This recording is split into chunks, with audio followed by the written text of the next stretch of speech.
we'll explain more of that later. Yeah, I was gonna say you guys just can't manip. That's it. No audio. There should 100% be audio unless your audio is muted. I don't know why I'm saying this instead of typing it.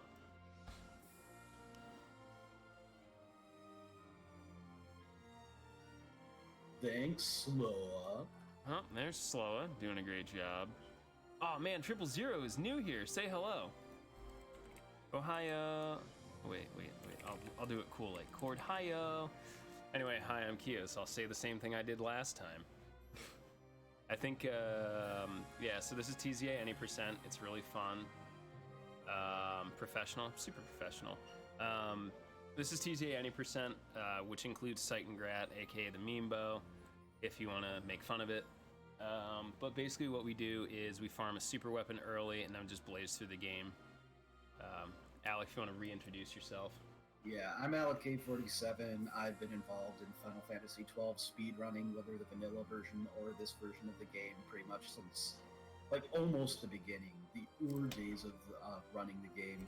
I'm focusing on the PC run right now, which can't do RNG manipulation, so no Sight and Grats, but I'll get more into that later. Hold on, I gotta meme really quick. Alright, so basically what you want to do with this game... You didn't meme successfully. Yeah, I know, I got blocked. I saw it on my screen though. Anyway, basically the big thing is going to be this 4x speed multiplier. I'm ready to go. I guess, do you want to just cover story and I'll just add commentary as we go along, or what I'm thinking with my route? Yeah, I mean, honestly, this is going to be a pretty chill thing regardless, so... Yep. Alright, let's do it. And 3, 2, 1, go. Oh, oops. I don't need my splits. I forgot that. Well, I'm just gonna leave those run for the next 3 hours and hope I don't split and you guys hear my horrible split sounds. Oh wait, that's right. There is no other sounds with this marathon layout I have. Yo, absolutely meme it. What up, Super Ward Bros, Kiraga, Mike, Barbados, Sloa, Zaf. Let's get hype. Everybody welcome into the chat. Cool, so we're basically introduced to Rex. We have to move the camera, and now we are going to be moving at 4x speed for pretty much the rest of the run minus Dustia, or when I have to recover, because something has gone horrible. Yeah, basically, it's really nice about it, because there's a button you can press on the controller to switch between ×2 and ×4, and a button you can press to turn speed up on and off. So if you see the speed suddenly change, that's not cheating, that's just him using a mechanic programmed into the game. Hey, what's going on, Nano Hero? How you tonight?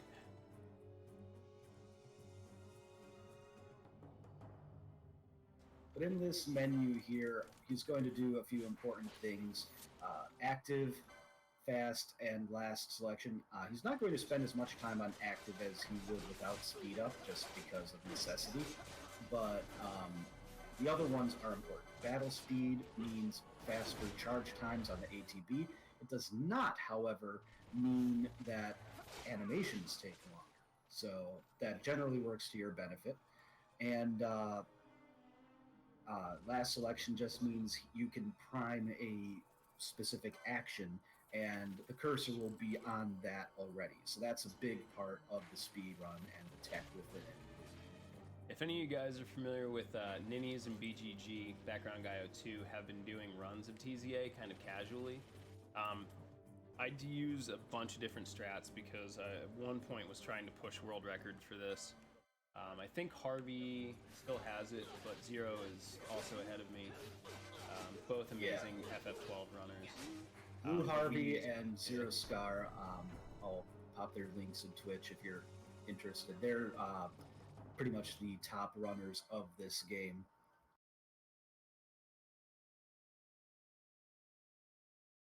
It's a marathon, nothing ever goes wrong. Yeah, we're getting Quake Just Skip, we're getting Invaluable Will Skip directly into a non-piercing Thundara Undying. A little bit of manipulation here.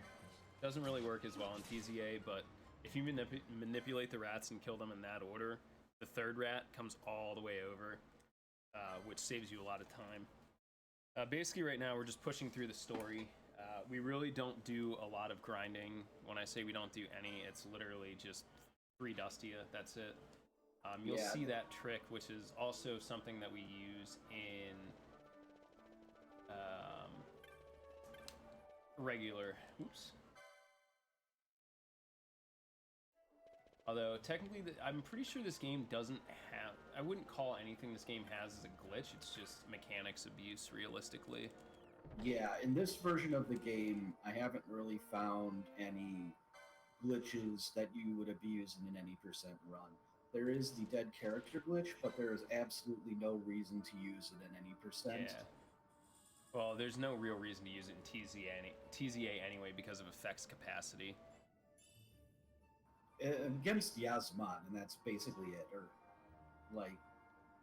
Maybe. Yeah, pretty much just Yasmat. But yeah, significant changes from this game to the PS2 version that probably most people are familiar with. The effects capacity is what, tripled, I believe. So you can do a lot more stuff at the same time. There's the speed up function. It also has a license.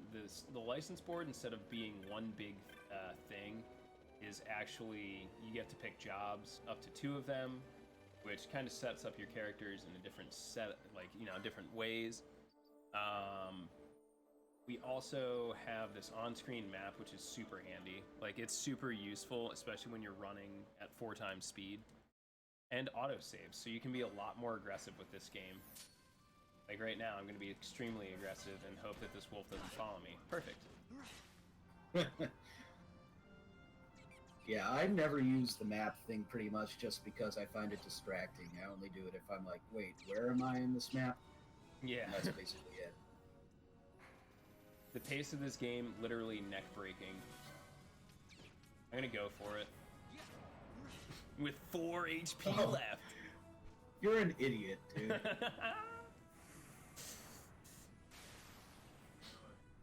Yeah, marathon safety. I got it. We'll be fine. If he had died there, all that would have happened is he would have gone back to the beginning of this zone. So, yeah. And if it had happened there with that wolf using an instant attack, no lunge, then he would have had to fight Rogue Tomato again. It would have lost him maybe a minute. Yeah, basically the rest of this run, after about the first 30 minutes, becomes Wii Sports Resort Archery for the next, 2 hours of the run. Except you don't even have the Wii mode. It's actually pretty hilarious. Yeah, generally I just throw my controller at the screen. It kind of works. 4 HP, you know what? 4 HP is 4 more than 0, and that's all that matters right now, okay? 4 more than 0? 0 scar? Oh, man. But it's one of those things with this game. A lot of the runners, we're such risk takers with this game because it's just it's so daunting. And sometimes, you just catch that little buzz off of getting away with something that you probably shouldn't do. Like not getting battle lores before Hashmal. I know, right? Really need that battle lore. Shoutouts to Salt. I really need that battle lore. Dude, this is the best version of Wii Sports, just so you guys know. Alright, so what we're going to do now is we are actually going to meet the first character of the game. Yeah, when have I cared about safety? That's a good question. Also the current best girl in vanilla. Yes. Oh yeah, we got to get Dark too. Dark's really important to the early game. So basically right now we're just going through it. We're basically pushing the story along because there's no sense in leveling in this game, realistically. I mean, casually there 100% is, but not in the speedrun. There are no levels. I may have forgotten to buy Dark here when I was doing something earlier today. Yeah, it's really weird, but the thing is, I really like the menu because I don't know if anybody... I know someone thought of using Dark early, but, optimizing the menuing of it, it's really nice. It's a very, very short and quick menu. When's the canoeing? I don't know, man. It's rained, almost a foot of rain in the past 10 days here. We're having mudslides.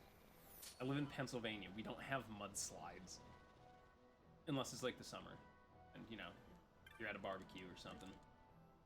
And it is the summer, and you're going to be casting fire spells in a bit. That could qualify as a barbecue. Oh yeah, absolutely. A little bit of fire spells early. But this is Jin. Basically, he gives us a stone, and this is the first instance of RNG in the run. It's not run ending, I think, realistically, unless your time is so good that any little bit of RNG can change it. But basically, we now have to go to these big old shiny things and charge our Shade Stone, and then we'll get to trade it back to old man Dolan Duck for. Ooh, wow! I actually got second highest roll possible, a 54. Shout out to Lee Dolphin. Yeah. Dude, I got a 54. That's the reference.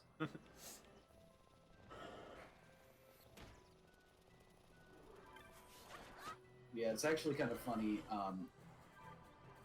If I get enough to potentially get a 2 crystal here in PC, I specifically postponed this one because I actually go do trials and get Phoenix Downs from Nalbina.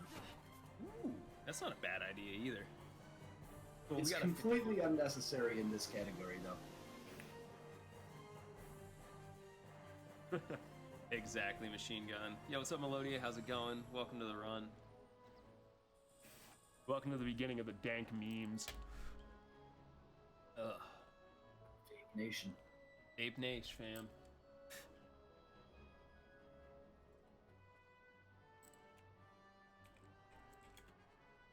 Two crystal is when Sulla runs this. Yep. Because he is like the worst as far as playing the game, but he has the best luck out of His all luck of us. is amazing. I wish I had like a tick of that luck. Okay, so the big thing we got here was 2 teleport stones. I am gonna go completely marathon unsafe with my teleport stones. All right, so potion, Orkea amulet, go up to buy, left, dark. Okay, good. 5 gil. I think that's the big thing with my runs that I like is if I don't have to really pay attention to what I'm buying, but as long as I end up with the same amount of gil after the first 2 shops, I know I've done everything correctly. Hardest part of the run is actually coming up, and Zaf is not joking. This is the only time in the run where we will intentionally turn the speed up off because it's literally physically impossible to do at 4 times speed. I'm at least pretty sure, even on slow. The least I've had after 2 charges, I want to say, is 51%. Basically, the way those stones work is you can get 25 to 55% from each one. So you're guaranteed to get 100% after 4, but yeah. Statistically, it is the highest percentage chance is a 3 crystal, followed by a 2 crystal, then a 4 crystal. Alright, so what we're going to do here is kill Pinello, buy Pinello. 62, what can I double down on? I think we'll do punch no armor. What is my math here? Yeah. 36. I'm really terrible at math. Let's YOLO it. Perfect. Yeah, YOLO it. I won. Alright, so now what I'm going to do is turn this on slow and turn the speed up off. So what we're doing is we are spawning I guess it's a rare game called Dustia, which only appears if you're, is it one character or your entire party is one under 10%? Character is under 10% HP. Technically 10% or under. So if you had 100 total HP, you'd have to be 10 or under. But yeah. And this is it. That's all of our grinding done right now. Yeah, so he went from level 1 to level 8 there with 3 Phoenix Downs, 3 kills. It's an undead enemy that, except for the fact that it's weak to that, there's no way you'd be able to kill it at this point. So you get a ton of XP. Also, since other characters' XP is based off Vaughn's, and when you have multiple people in the party, that XP is split between them. Going in there with one character that effectively multiplies it across the entire party. So when Balthier and Fran join in a little bit, they're going to join at 1 level higher than Vaughn, who just leveled up a bunch. Alright, now we have to go to the stinky, smelly sewers. Yo, what is up, Alfina, Rowan, Cinder? Get yourself a nap. I actually really like a lot of the voice actors in the game, like Dallin and Fran's voice actor. Fran's voice actor is, so wonderful. Almost all of the voice actors in this game are very good. Yeah, which is surprising, because a lot of times the biggest complaint about Final Fantasy is like, oh my god, their voice is so annoying. Or German Cindy. I don't do a very good Fran, and I know it. I just don't have the right voice for it. Just listen to a lot of Bjork. You'll get it. So anyway, we're gonna go hang out with the sewer rats here, if anybody remembers them from, or what is now the tunnel sewer rats? Is that Fallout or is it the tunnels? No, it's the tunnel snakes. The tunnel snakes, yeah. Tunnel rats. Tunnel rats are yeah. There's something else. There's not much to know about this game besides counting your experience on the fly, and knowing what you can and can't get away with, and what's worth risking. Alright, cool. So we are now basically on our way to sneak into the palace. There is no story in the speedrun, but basically we're trying to sneak into the palace because I want to be a sky pirate! So we're going to go ahead and do that. Let's see if we get Razorfin. If Razorfin spawns, this is now a plat % speedrun. 10-hour speedrun hype? For me, it's still 13. No Razorfin. I I swear he spawns more often in plat %. Tunnel snakes rule! Exactly, machine gun. German Final Fantasy 15 is slow and should feel bad. Feels bad, man. Feels bad in German, man. So basically, we've now crawled out of the sewers into the palace. Was ist los, Deutschland? Guten Morgen. Was ist los, Deutschland? Basically, we're gonna get these guards here, and they're gonna be rude, and they're gonna basically treat us like the hired help. There's also a guaranteed, or at least pretty much guaranteed, elixir that he just completely passed by there.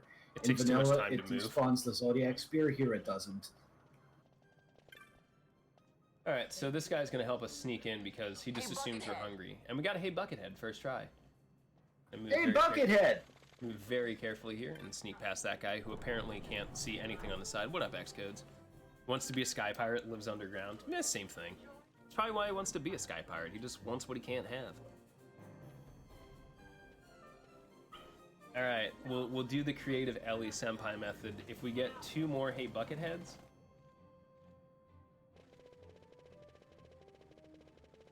oops, that's very, very ahead. You awake, Papa? Over here. Basically now what we're doing is just moving the guards out of our way. It's kind of like one of those slidey puzzles you got as a kid but could never really figure out. Hey, Buckethead! You want to be a sky pirate. But what is with those abs? Spray paint HD, baby. Hey, Buckethead. That should be just enough. Ooh, another Hey Buckethead. Tacos for everybody tonight. Over here! They'd better have fresh cilantro. I would love some fresh cilantro. I could go for a good taco right now.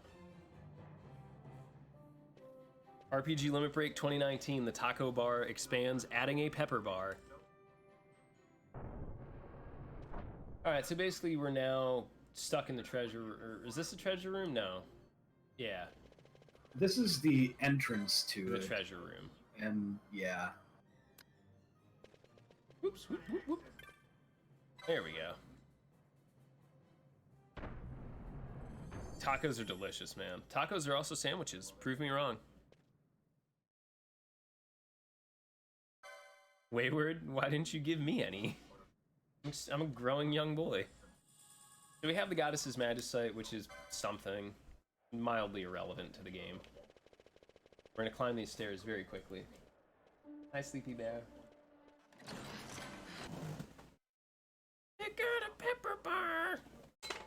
Careful. Alright, so what I'm going to do here is I'm going to make a save. That is going to be the setup for manipulating the Sight and Grat later. You can all watch Yeah. me overwrite this save. Tortillas Basically, mark head. there's hard saves and there's auto saves. So he's going to keep this hard save here, and he's going to use it later along with an auto save to basically exactly predict where the RNG is in the game string. Well, ice cream sandwiches are sandwiches, and those aren't made of bread. Checkmate, atheist. Look, if you're gonna start the "it's not bread" argument, may I remind you that Pop-Tarts are ravioli? Proper tacos On are that corn note- tortillas, correct? On that note, so is fried chicken. Fried chicken is also ravioli. Yeah, it is, and it's also a sandwich because it's covered in breading. Wow. Wow. No, it's made of cake. Cake. All right, so I'm gonna do a quick menu here as well. Obviously, I want to re-equip Fran. There's a reason I unequipped her and turned the battle speed up.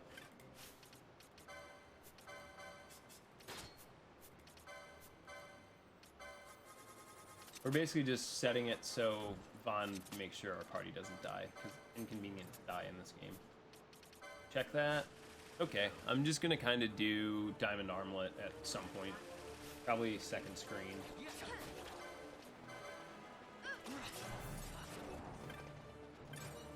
Ooh, a rat pelt. Pretty useless. You should make a hat out of it. Rat skin hat. Rats off to you. Toast is just a large crouton. Correct. Alright, so now what we're going to do is we're going to grab something very important to the rest of the run. That is the Diamond Armlet. And I'm also going to do one extra round of trials to gain, I think, an extra, like, 5 or 6 LP, which is super important. Yeah, thank you, Crom. Yeah, it's Yo, is six, that my boy Bed? What up, Sanjico? Dude, I love cheesecake. I have some key lime cheesecake. Hot Pockets or calzones. I had some cheesecake yesterday. It was good. Oof. I'm not gonna lie, like, I love cheesecake, but I made one once. It's a lot of work. I've never tried making cheesecake, so I don't So know. you basically, like, bake it, right? But you have to bake it surrounded by water. It's pretty, actually, interesting in concept. Dextera, get out of here. Alright, cool. So we're done with this. I'm gonna exit back to the main menu here. Even though the flowering cactoids and cactuars are really, really cute. Like, super cute, because they got wiggly butts. They dance. They do. They dance like Michael Jackson. Yep, only 3 hours. This is the PS4 version.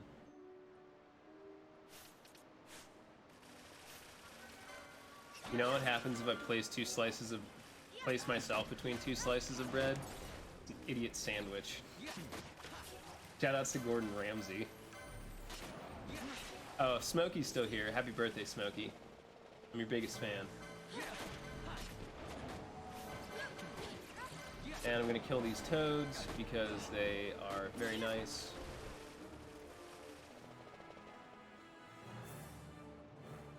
No baked cheesecake? Oh, absolutely. I just wanted to try and do it the traditional method. Alright, I'm gonna do some quick menuing here. I think I have just enough for this. We're gonna select everybody's jobs here. Vaughn's gonna be an Ulan, and Balthier and Fran are gonna be red mages. They are going to both get dark. I'm gonna set up gambits, and Vaughn is going to get equipped for basically the accessories up to get diamond armlet. The basic idea here is that AoE magic is good, and that's that's what Dark does. And for Vaughn, he's going to need the diamond armlet soon, and that's going to be his role in all this. So you just equip it there. Might as well get it done now while you're doing it before the other ones, because you're not really going to be doing much menuing besides that until quite a bit later. Okay, menuing's done. And now that we have magic early, we can just destroy everything in our path. There we go, all done. That fight usually takes a little bit of time, but it's a nice little chunk of LP. And then we're gonna talk to Amalia. She's whatever, I guess. Unimportant. She's part of the resistance. Insurgents. Why do we need the diamond? No, you reversed it, dude. Yeah, I know I did intentionally. Yeah, this is basically the updated version of IZJS, which is the International Zodiac Job System, which was similar to, if you guys know, Final Fantasy VII has mainly English and JP, and then they have the international version, which is like the kind of, I guess would be the final version of it, quote unquote. And yeah, the diamond armlet, not for every chest in this game. This game has a different chest system than the vanilla version. In vanilla, it's for every chest. In this, it's for certain chests. It allows you to get a different set of items. And the Seitengrat is in that different set of items, so you need the diamond armlet to get it. I also use it for one more thing, which is why I equip it early. Do you know what that thing is? Show me that thing. It is for electrical nullification. You take no electrical damage when it's equipped. Yeah. So the Mimic Queen, which is the next major boss, does electric damage. This is a bad. Oh, Vaughn died. That's not good. This is a bad fire main. That was 3 bush fires, which is Garbo. But yeah, I have a strat that's like pretty much 99.9% consistent of getting Shock Stormless, which is like a almost 10-second animation, which in this run is like way too long. Like you lose so much time to animations just because so much can go on when you're working at 4 times speed. Anyway, we have now been captured and thrown in the pit of misery. So, of course, the only way to get ourselves out is to get in the dungeon fight. You know, it's like Fight Club down here. Rule number 1 of Fight Club is don't talk about Fight Club and let Balthier cast Dark. Yeah, it's only 3 LP. It's not a biggie. We'll make it up easy. Just means we'll have to kill a few extra Namiensa. And hopefully get teleport stones. I'd like to see teleport stones today, otherwise we're taking a walk somewhere. Grab those 2 chests, those are basically for money. Tourmaline Ring and 428 gil. Every little bit will matter until like the end of the run. But basically there are 2 big gil checks. You know, technically 3. It's getting your first set of equipment and armor for the boys, and then getting your second set, and then shortly after that is the Arcades guild check. Because Jules is such a good guy. Thanks, Jules. The Pit of Missouri? He broke his deals in the old Arcadian fashion. Yeah. I love the look that Balthier gives him. It's like, you can see his eyes squint and, like, start rolling out of his head. Alright, cool. So, this is the only thing that I miss in IZJS, or TZA, that we can't do, is there was a really cool trick in vanilla where we actually stall a party member up there. So so we don't have to run all the way back up. We just party swap. It's less important when you have 4 times speed, but it's really cool for the vanilla game where you don't.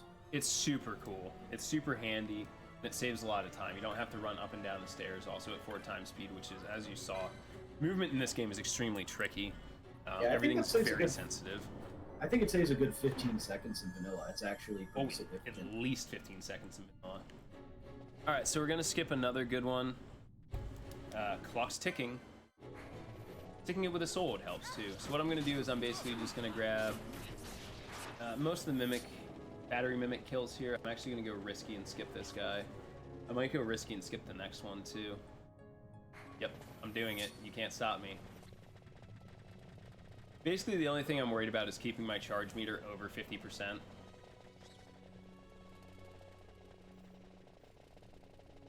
Yeah, each mimic lowers the charge, so he needs to use 30% in a little bit here to open the gate forward, and he doesn't want things to get below 50% charge because then a whole bunch of undead spawn and just kind of make things dangerous. Yeah, well, it's a little annoying because most undead enemies absorb dark, and that's kind of the only spell we have right now. My drop's looking pretty weak, and then I'm going to take these guys. I definitely have enough to flip this switch, which I will do so now. And I'm going to prepare myself to make a very quick exit.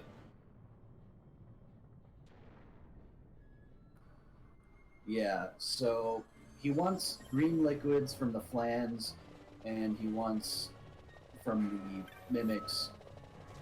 Zombie the basic spawn, one, that's all right. The basic one is iron scraps, or ideally you'd get instead a mage's hat, or habit, mage's habit rather. Or a Takapa hat. Yeah. Vaughn is poisoned. Okay, this is perfect, even though it was a little slow because that zombie spawned and kind of scoobied things up a bit. That should be the last mimic that we'll have to kill here. Why is it so fast? Because gotta go fast. Sanic. Skip a couple cutscenes here. Bosch is gonna get revived and take care of himself. Yeah, running this game at 4 times is a little bit dangerous, man. Like, it's ridiculously fast. How you doing, Aramath? It's been a while since I've seen you, Melodia. Everybody's Zodiac Age racing. Hopefully there's not a TZA, what is it, Battle Adventure 2? Ugh. Well, Sonic Battle is the silly one. Like, the adventure games are actually good. Yeah. Particularly the second one. The first one doesn't hold up all that great, but I'd go for another Sonic R, cheesy soundtrack and all. You know, I actually thoroughly enjoyed Sonic Riders. Fight me. If you're really good, vanilla is 6 hours. I think the best I did it in was, I'm just under 7 hours. Alright, ready? Here we go. Shock Stormless.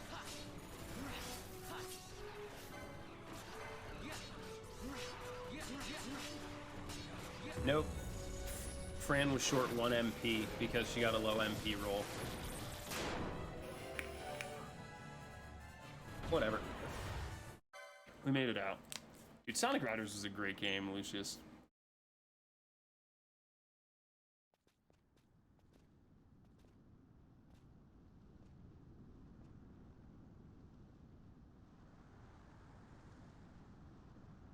Kairos and I both need to get back to vanilla at some point. Yeah, it was a promise for when I made partner. I will get to it. Where are we? You have, in fact, you have to be really good or insanely lucky to get sub 7.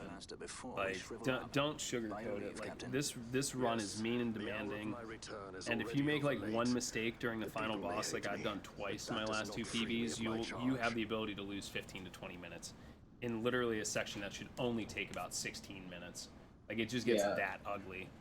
The vanilla run is ridiculous. Just completing it is an accomplishment. For some perspective, I did this run, I did the vanilla run for the inaugural NASA, and I got to the final boss. I had, I think, an 8-hour estimate because I knew I was going to be super tired, and I knew the game and how it could be bad. I was looking like I was going to get about a 720. Then the bosses on the Bahamut just decided, nope, you're going to have like a couple places where you have to recover perfectly, and if you mess up that recovery at all, where I was too sick deprived to do it right. And Blue Harvey. Yeah. Harvey's sub 6 too. He's been working that hard, so congrats to him. Alright, so we're back in Rabanastre. I used one of the teleport stones. Basically, we finished what we had to do. We escaped the Nalbina dungeon. We are now basically fugitives from the law. And we have another fugitive with us. The guy we were bringing along with us, Bosch, was basically a wanted criminal. Yo, my boy Palmer, coming in with that raid. What up, beautiful? Let me use my Professor Palmer voice. What up? I'm Carrie Palmer. I'm very attractive. I'm really good at all the video games I play. I also make a really cool Prompto.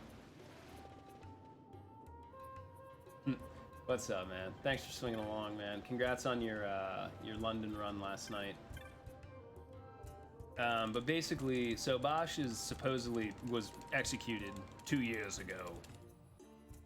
But he is not dead. Also, we just had to talk to our boy Balzac. No, I'm not making it up. That's his actual name, Balzac. Don't listen to Andor's lies, people. Yeah. So Bosch is alive and well. No, dude. Palmer looks literally like I let him borrow. I gave him the jacket and the gloves for my outfit, and he looked ridiculously like Prompto. It was super cute. I'm throwing shade. There's something at you. I mean, if I wear a wig, yeah, I look like Prompto a little bit, but I'm also covered in tattoos and slightly taller than him. Yeah, Cinder mentioning the Final Fantasy Relay. Hoishin, a Japanese runner, awesome guy, died to a boss called Fenrir. And a lot of times, like, we don't save in that section of the game, so he got sent way back. Oh, dude, I remember watching that. And remember what his explanation was? I just forgot to cast sleep a third time. I just kind of like blanked out. I've done that, and I've also in my NASA run, I barely made it through Fenrir. I almost faced a similar thing because I forgot to immobilize Redis. Oh yeah, he knocked it out of the sleep loop. I'm going to Westgate. All right, so here we go. We're gonna see some really interesting things. You're gonna see, you're gonna get to see my dashboard screen because we're gonna manipulate RNG. If you have the Final Fantasy XII RNG helper at home and want to follow along, feel free. If not, I guess we can just explain what happens. Basically, I'm gonna take this airship here. It's very important. I'm gonna skip this airship. I'm gonna rip this airship, which he just unlocked, is where the Seitengrat is. And what he's going to do is he's going to go out to the deck where it is, and he's going to completely reset the game. He's going to exit it, then relaunch it. What that's going to do is it's going to make the game recalculate its RNG stream. And that starts from the same point every time, which means you can manipulate it. So then he's going to load that hard save he made earlier in Garamscythe Waterway, do some actions that will set up the RNG to a particular point, which means when he exits out, not of the entire game, but just to the main menu, and then loads up this save that he just got by going out onto the deck there, the Seitengrat chest is going to be there.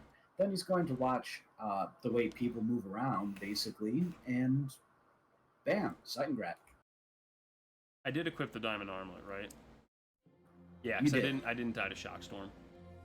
That's another reason why I do it. I never have to question myself, because if I died to Shockstorm, which you pretty much always do, if you don't have it equipped, you're like, I don't have it equipped. Alright, cool. So I'm going to do some punching and some curing. This is not a glitch. This is just RNG manipulation.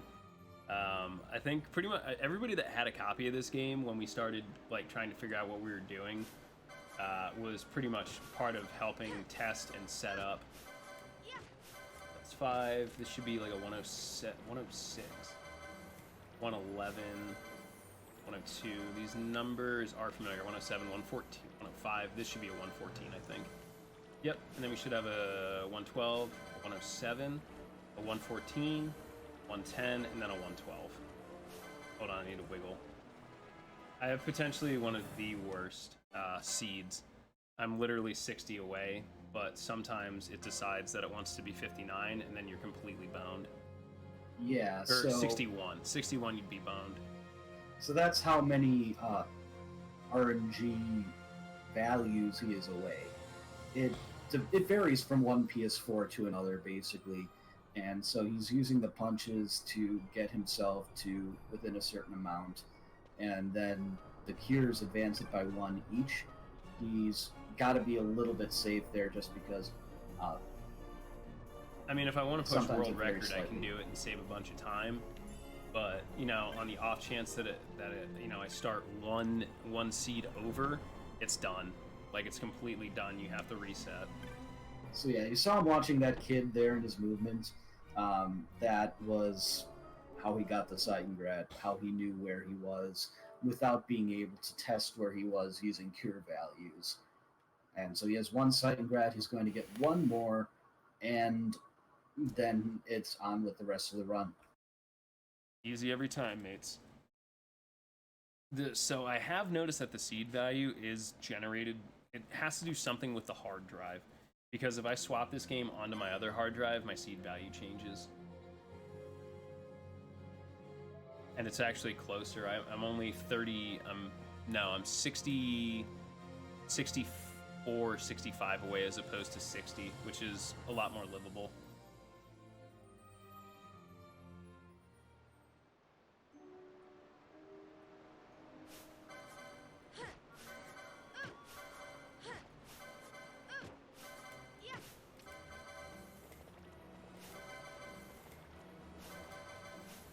Yeah, see, this time I spawned at 59, so I could have punched 6 times and done 1 cure, and we would have been okay. I'm gonna have to do 11 cures instead of 10 here. And you're asking, why is he only doing this with Fran? Well, because Fran's the only one with cure. She actually gets it by default. Yep.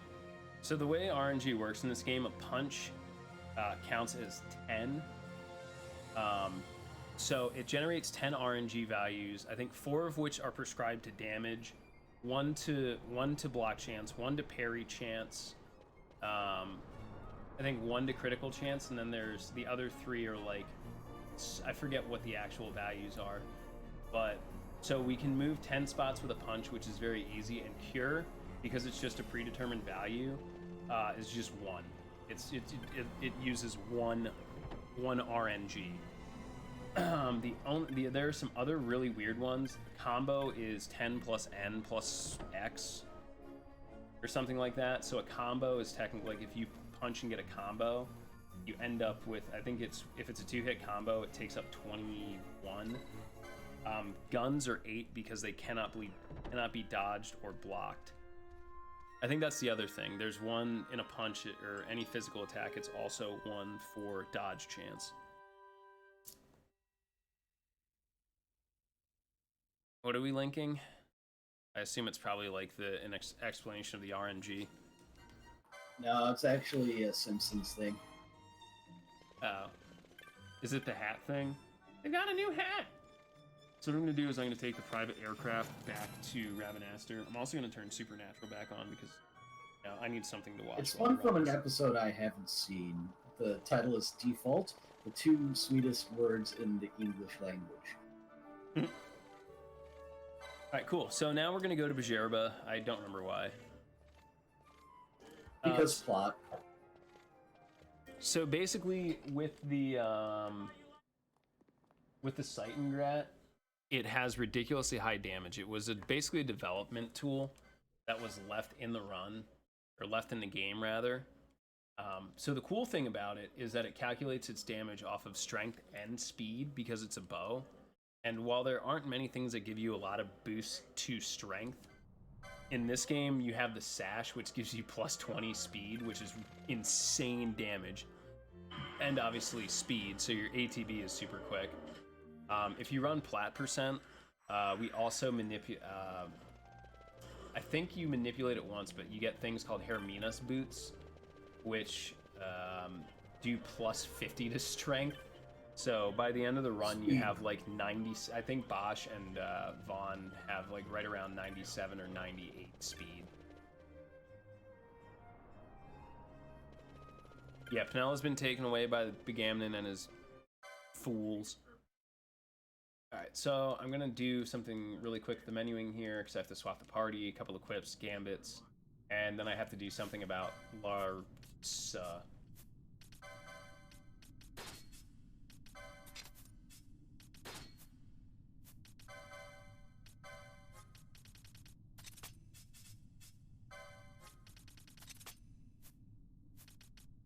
And we're gonna leave with Bosch here, and he's gonna take care of Lamont. Lamont blocked it because Lamont's a jerk. I will deal with Lamont later. Lamont is the worst girl. She is a traitor. Goodbye, Lamont. I think that was the level 9 I was supposed to get for Vaughn earlier. Anyway, we're gonna work our way through Lusu Mines, which no one has lost a run to in vanilla. I hope somebody will change that one day. But let me see how our experience starts looking here. I think I'm gonna take it a little slow through here because I'm still 9 and 10. I'd like to get them up to 11. Preferably, I'd like to see an aerial somewhere along here, which is 1,000 experience, but we'll see. All right, Vaughn's level 10. I'm pretty sure Hoishin did when he was still doing Begammon farming. Oh god, I remember Begammon farming. Every once in a while, I like to joke them like, "Hey, Hoishin, when are we bringing Begammon farming back?" And he's like, "Oh, I wish." Okay, that should be 11, 11. I'm gonna grab these bone fragments when they drop. I was kind of half-heartedly looking for an iron helm there. Short version of what Begammon farming is you can kill Begammon's lackeys, get 5 LP from them, then zone away faster than the game will recognize that they're gone. So you get the LP, zone, kill them again, zone, kill them again, zone, kill them again, repeat. And the actual method behind that sucks. It's also slow, so it's hard, it's stressful, it's slow, don't do it.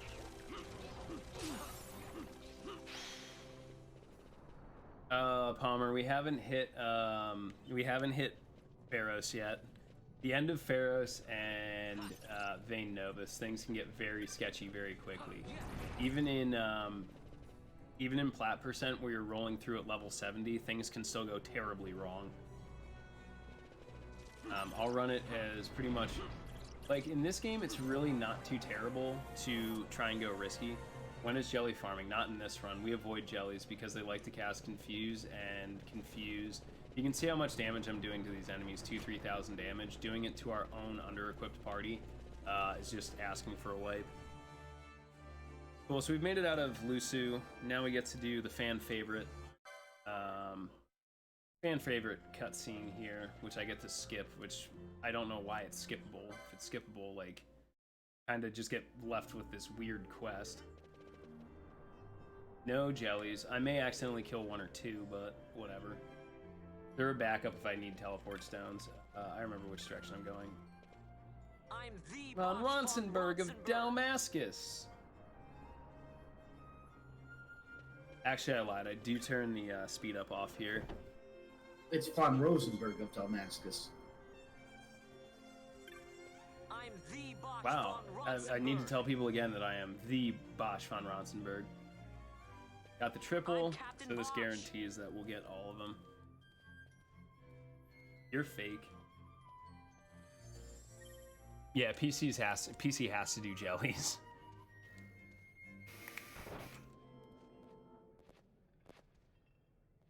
You, boy. You will come with us. No Bosch lives, man. Don't listen to Ondor's lies.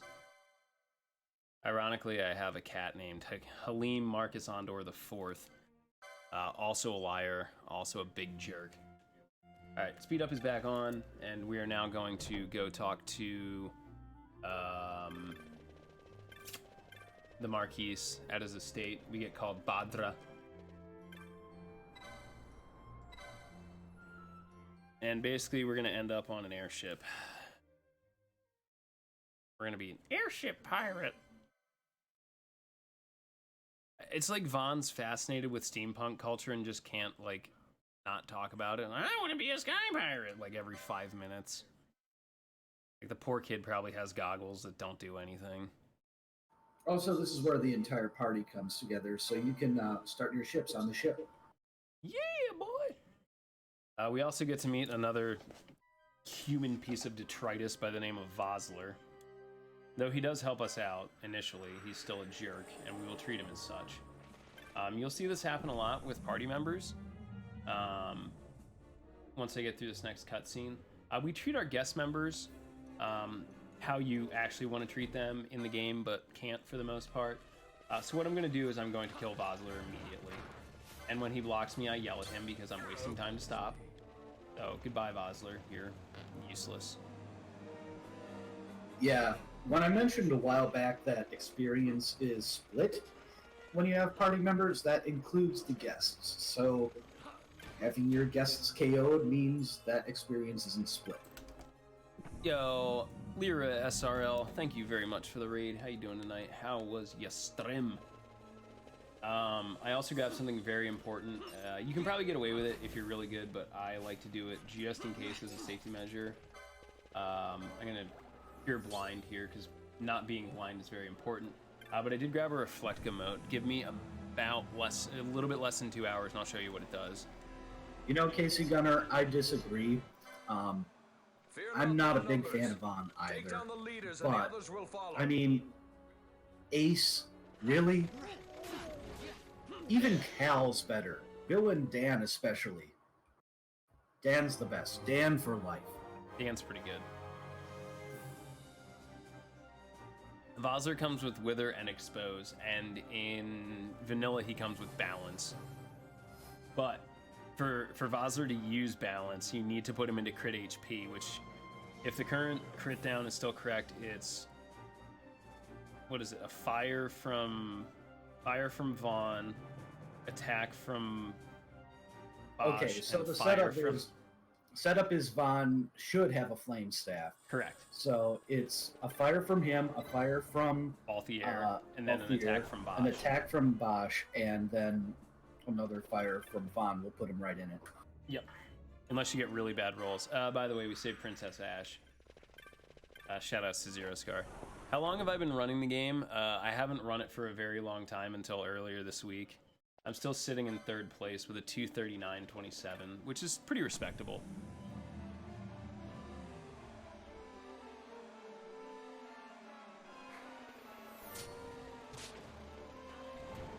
You know, I'm not going to do this risky. I'll take the couple extra money and the extra level. I think that put us to 13.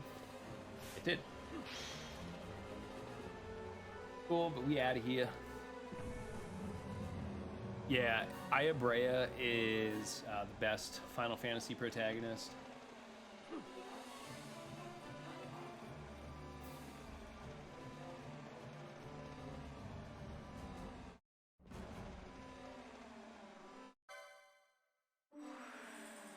How you doing, Deku? Alright, so what I'm gonna do is literally nothing, walk into this fight and kill geese. Yeah, Balthier is actually the main character of the game, and I actually feel really bad for him because he's just like trying to be a sky pirate and a thief, and then he gets sucked into this poor thing, and they like destroy his ship. Like, the poor dude didn't sign up for any of this.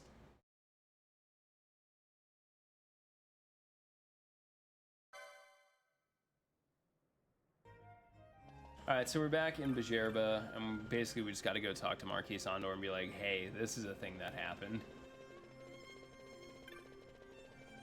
Coming up, we'll have one of the longer menus of the game. I only really do like 3 big licensing menus. Yeah, Balthier saying he's the leading man and such is actually a reference that the devs put in. Like, okay, he's the original main character. Let's make him kind of refer to himself as such. You know, not a problem, man. Like, I run my speed runs and I don't really pay attention to them at all. I just kind of do the thing while paying attention to chat and whoever else is running or whatever I have on TV behind me. Alright, so now somehow we end up in the desert. It happens. Must have been a hard night of drinking or something. I'm going to talk to Lowen, though. He has Kira, not Kiraga, shoutouts to Kiraga, and Protect. I'm also going to buy a lot of gold needles, a couple more Phoenix Downs, and a butt-ton of Echo Herbs. 7 is more than enough for the run. Echo Herbs, Cure Silence, and you don't want your healer to be silenced. Our only healer. We're going to now go far to the west. I'm not going to mess up the directions I go here this time. I promise. I'm not going to do plat % route. I'm not going to do plat % route. I'm not going to do plat % route. I'm going to kill a few of these, though. Hoping for succulent fruit. We have a cutscene here. Yeah, succulent fruit give you 300. Oh boy, Vazler nice. here. So Vazler's back in the party, and as a way of thanking him for freeing us from the airship, I'm gonna kill him. Bye. Fuck Again. out, go home. Again, not splitting XP. Yep, I need it. We're also going to grab another important accessory in this run right here. I want to grab this. And then I'm going to focus on killing as many Urutanienses as possible so I can get a teleport stone. Alright, so what we're going to do is... I want to make sure that Vaughn at least gets heavy armor 3 and 4 because of our upcoming setup when it comes to armor. And I'm going to start moving him over towards accessory 6. We'll see how LP works out. Yeah, I'll just do 6. So we'll have 6 unlocked early. I'm going to go to Bosch. He is going to be an Ulan as well. And Ash is going to be a white mage. Yeah, I think Kiraga finally went to bed. Good for her. Anyway, Ash is going to get white magic 2, 3, 4, and 5. She's going to get 2 gambit slots. I think I can squeeze in a channeling and HP lore 1 and probably a magic lore along the way. I'm going to knock that out really quickly here.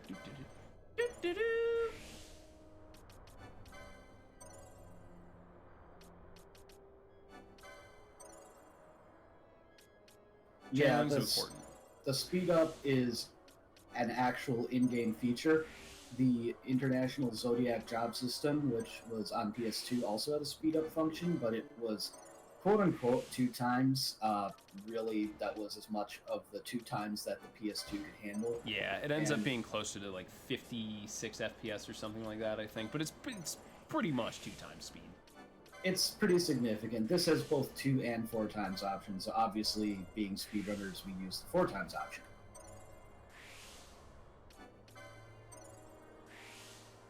Yep. Basically, what it does is it's a frame rate uncapper with both the PS2 and the PS4 version, and obviously the PS4 is a lot more powerful, and anything over 4 times speed up is just silliness. Okay, Gambit's time. We're going to get Ash. This is going to become Kira now, not Cure. I'm going to set her with Revive Gambits here really quick. If you missed the tutorial of the Gambit system, when people say, oh, Final Fantasy XII, the game that plays itself, if you set it up right, yeah, the game can pretty much run itself, whatever. But trust me, in Plat percent, we have, everyone basically has 12 Gambit slots, and we still get into trouble if you don't pay attention.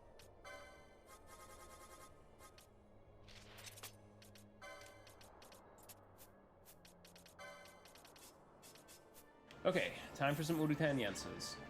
Basically, what I want to do is I want to kill as many of these guys as possible. They have a chance to drop teleport stones. Optimally, I would like 3. And minimally, I need 1. Otherwise, I'm taking a long walk. Okay, yeah. You see Bosch being the one who gets the protect spell.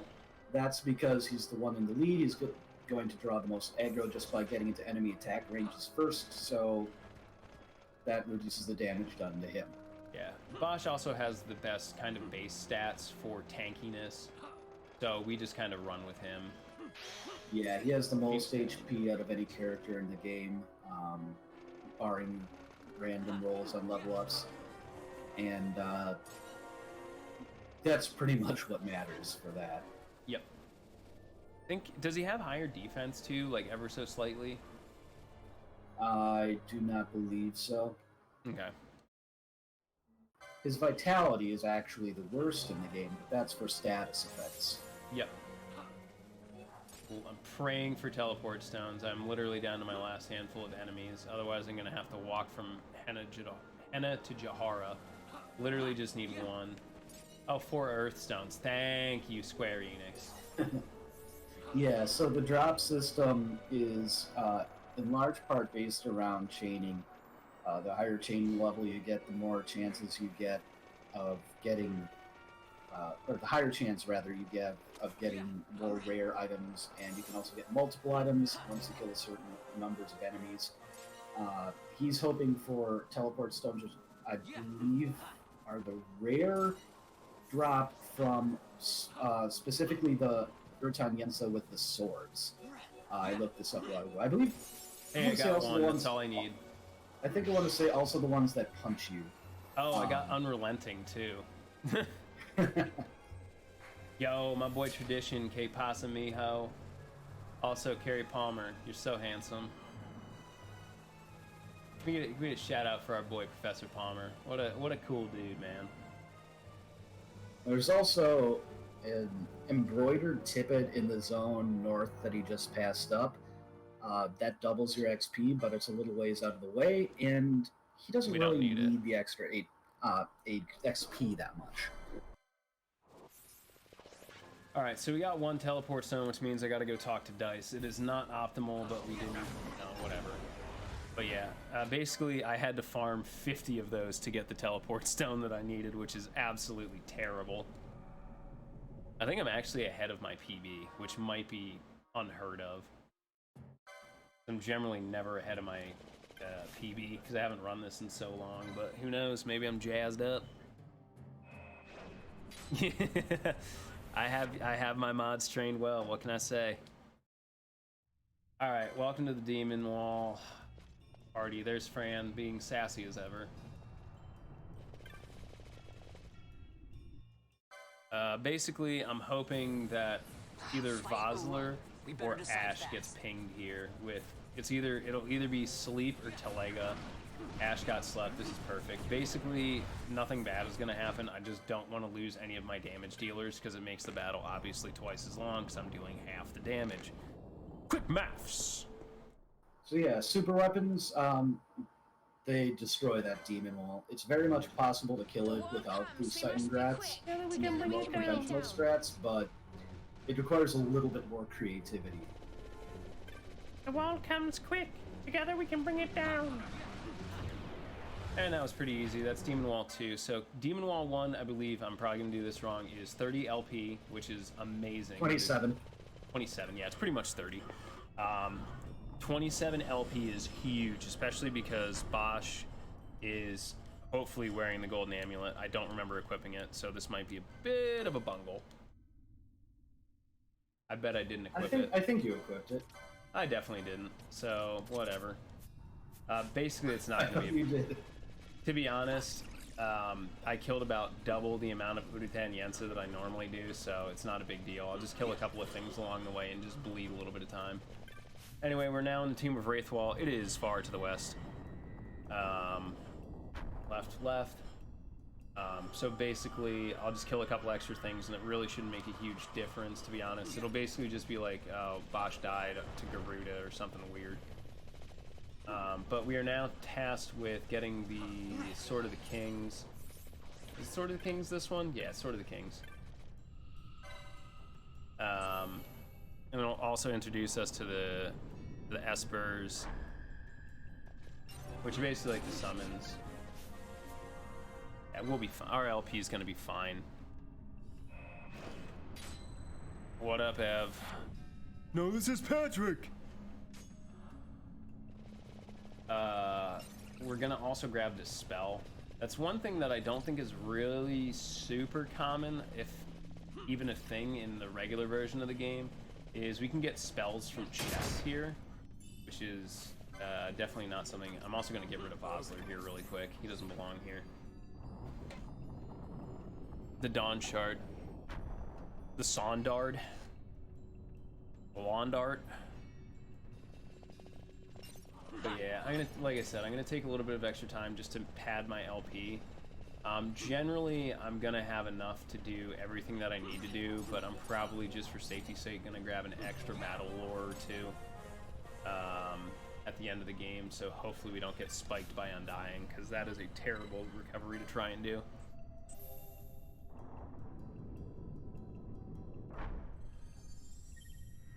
Okay, so we have lowered the wall into the, I guess, what would you call it, an antechamber?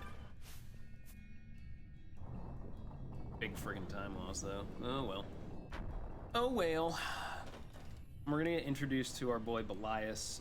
He is the only summon you will see in any percent. Both versions of the game, you don't see any others. Any other Esper summons. We do use him for... basically, in vanilla, they will double your MP, pretty much, whenever you put a summon on, or get a quickening, so we intentionally do that for the girls. Only level 2 ones, though. Belias is level 1, he only requires 1 mischarge, so he doesn't get that multiplication. You need a 2 or 3 charge one. Yep. For that effect.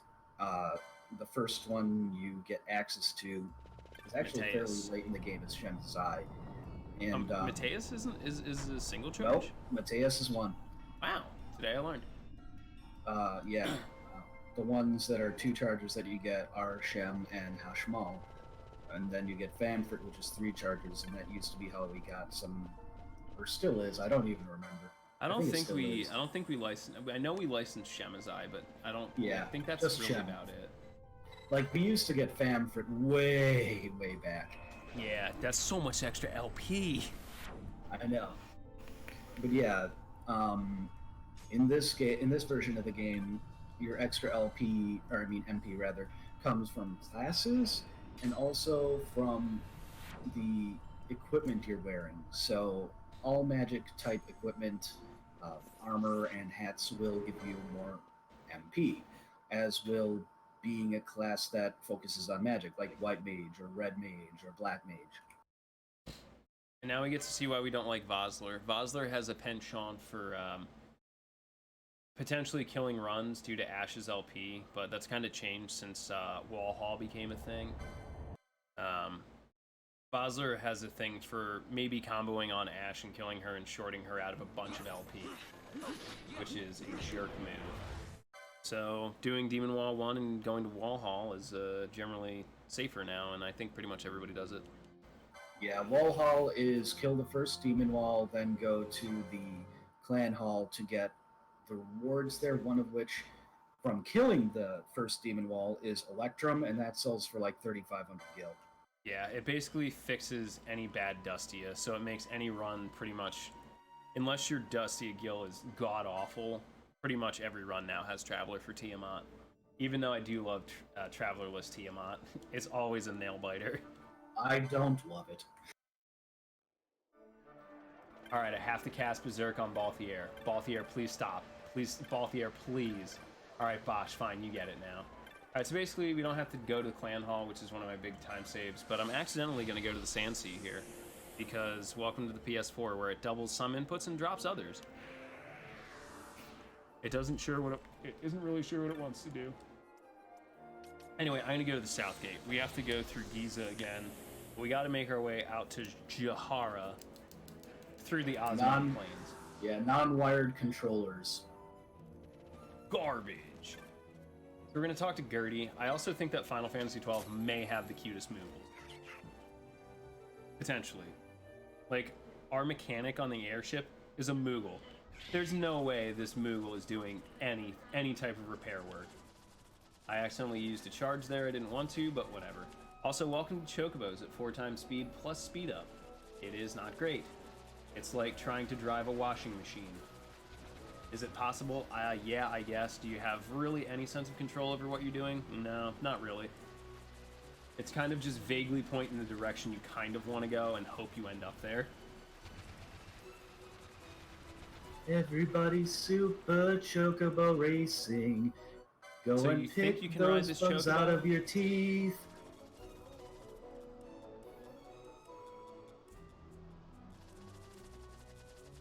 Now we're also introduced to chocobo paths here, which is pretty cool. Oh my god. Yep, there's a wall there. And I'm gonna dismount before I enter Jahara. Yeah, that one in particular, it's just really easy to get stuck on. Also, that thing where the screen gets like dark there for a bit happens on every version of the game. Sometimes I have no idea why or what's happening there.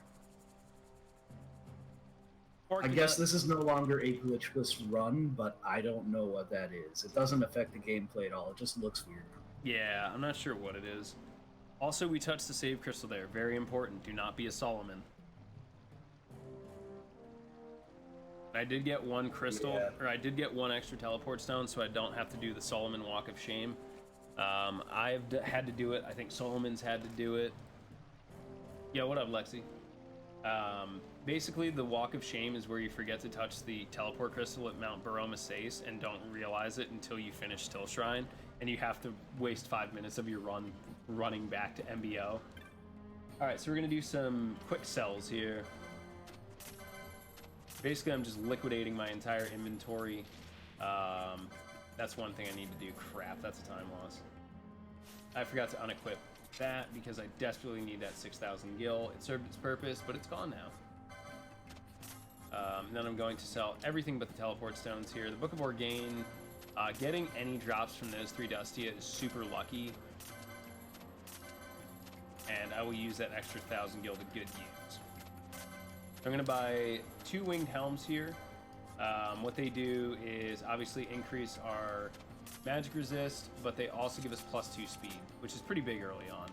Don't need to buy anything else. I'm also going to go talk to Zyolu, who's going to give me the Jaya stick, which we are then going to give to War Chief Supinello, who's going to, in turn, once we leave, give us a recurve crossbow and some onion bolts for a sweet, sweet total of 3,050 gil when we sell it. 3,250. Oh yeah, it's 3,200 in this version. Basically, we give him the stick. Don't give him the stick. Give him the stick. Don't give him the stick. Yeah, absolutely. We are raising money for Go Rescue, a non-profit organization to help homeless dogs get better and find new homes. Because who the heck doesn't like the puppers, the floofers, and the borkers? And they need homes too. I would totally have one, but I have a cat that's an absolute monster. He is an absolute unit. We get some good, really good story cutscenes here about Ash trying to prove basically her royal bloodline.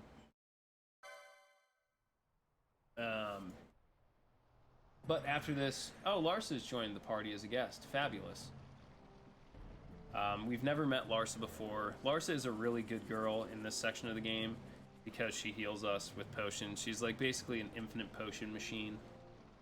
Sometimes she's even nice enough when you're in critical to throw an X potion, which will clog the ATB, generally in your favor in vanilla. In this version of the game, we pretty much just kill her. I keep her alive.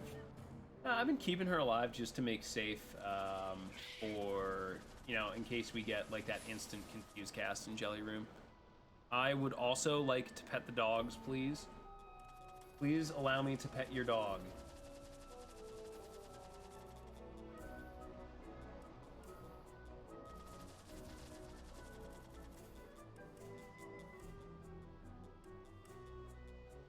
I guess this will. Hey, dogs dig, Shatool digs.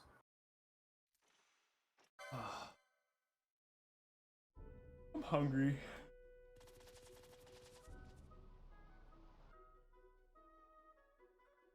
Welcome to the Golmore Jungle. We don't really spend much time here, so I'm going to speed up our process through the causeway here.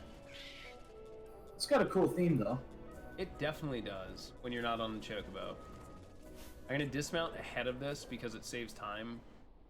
Well, at least in vanilla it does, so it's a force of habit. If you go through that portal and trigger that cutscene, the game actually takes a lot longer because it has to load your entire party and then the Chocobo in, and then proceed, as opposed to just your entire party. It's the same here. It follows the same rules. Nice.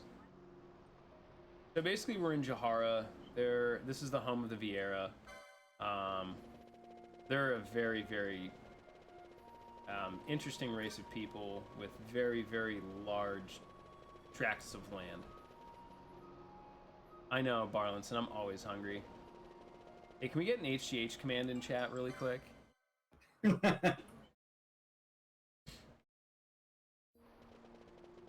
That no-look movement, though, fam.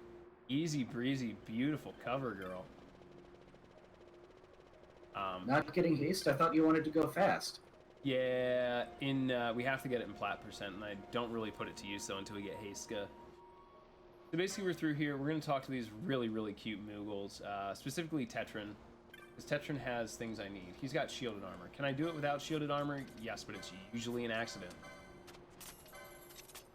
And as you can see, that is huge, huge defensive increase for us. Pretty much almost doubles. We're going to teleport back to Jahar here. Ooh, I had one extra. I'm only going to have to buy one TP stone. Don't worry. We get 2 haste motes where we need them. I had another funny joke, but I don't remember what it is.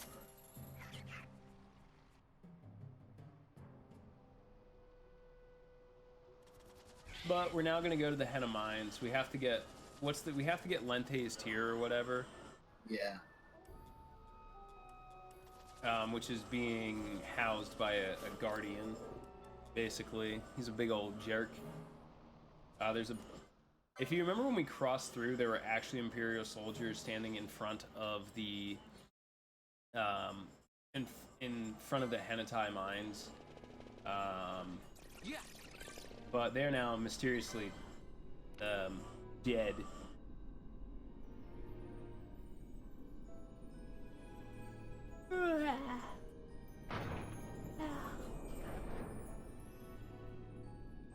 Cool. A gate moved deep within the mine. And basically, we're just gonna roll through the mine. Not really worried about drops. If I get them, I get them. We're about 1,000 gil more than I usually have, so I'm pretty okay with it. And these guys don't really drop the best stuff anyway. Yeah, it's Wind Magicite and Soleil Fangs, which are like 100 or less. Crooked Fang, I think is 2 something. I will kill these guys because one, they're a pain in the you-know-what, and also if they drop a Grimoire Togile, I think it's 500 gil, which is pretty nice. I'm also killing a little extra because I haven't killed Larsa. Like I said, I'm gonna, for safety, keep her alive. Rolling through the Jelly Room. And then, to be honest, I'm doing that. There's really no sense in killing her because it's gonna slow me down. Ash is level 17, so I am also probably 17, which puts me exactly where I want to be. 18's a little high. Like I said, I had to overkill there because of LP concerns, and I think now I can start to pull away. I'll take 2. Yep, Ash died already. There we go. There's the thing. So I'm just going to speed through this and hopefully not die. All we need to do is just get through this room. It doesn't matter. I have a save crystal to touch up here.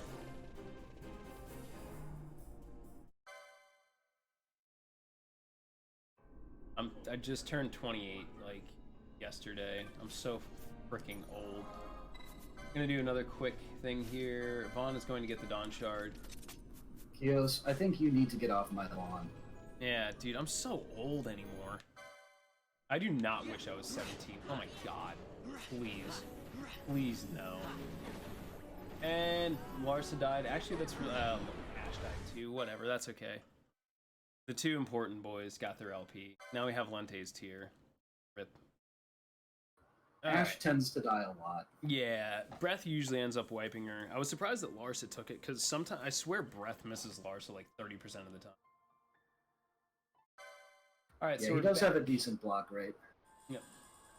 So we're now back in Jahara. And we're just gonna roll through. Yeah, this is actually a pretty... It's a very easy speedrun if you're familiar with the vanilla version. But the difficulty in this version comes with understanding what your chances are and what risks are worth taking on the fly and adjusting your speedrun route. Like right now, I kind of want to skip a bunch of kills to prolong where I'm at. But if I can make it through Still Shrine, like under 20s, I'll be okay. It'll make Mateus risky, but it saves basically what it comes down to is we are basically grinding the entire run. Okay, I didn't want to petrify everybody. I have to manually fix this, so that was unlucky. I'll fix it on everybody that matters. Everybody else can go. Yeah, that's normally just a lot of damage from that trap. Yeah, I haven't seen that one. Better yet, having it hit everybody. Yeah, the physical execution of this run, and then understanding where you're at in the run, what you can get away with, what you can't. Hand Giant Skin was a nice pickup there, and I think that's a good couple hundred. I think it's one of those 582, 584, 576. Yeah, something like that. I actually might farm the dogs here because their experience isn't that great. But basically, you're actually grinding the entire run. So the less that you have to stop and fire the Seitengrat, the better. because that means you're going obviously faster and not stopping. These guys can sometimes drop Phoenix Downs, which is a great way to farm free ones. Sturdy Bone ain't worth you what. There we go. One extra Phoenix Down. Very nice. And I think I just saw Vaughn hit level 19. Yep, this is exactly where I want to be. If I leave at 21 or higher, I'm over leveled, and I'll start skipping things. Just because I don't want to slow run. I want to do this fast.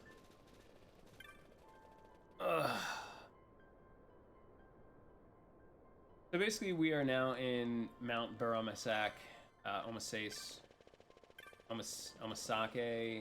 It's whatever, but everybody calls it something different.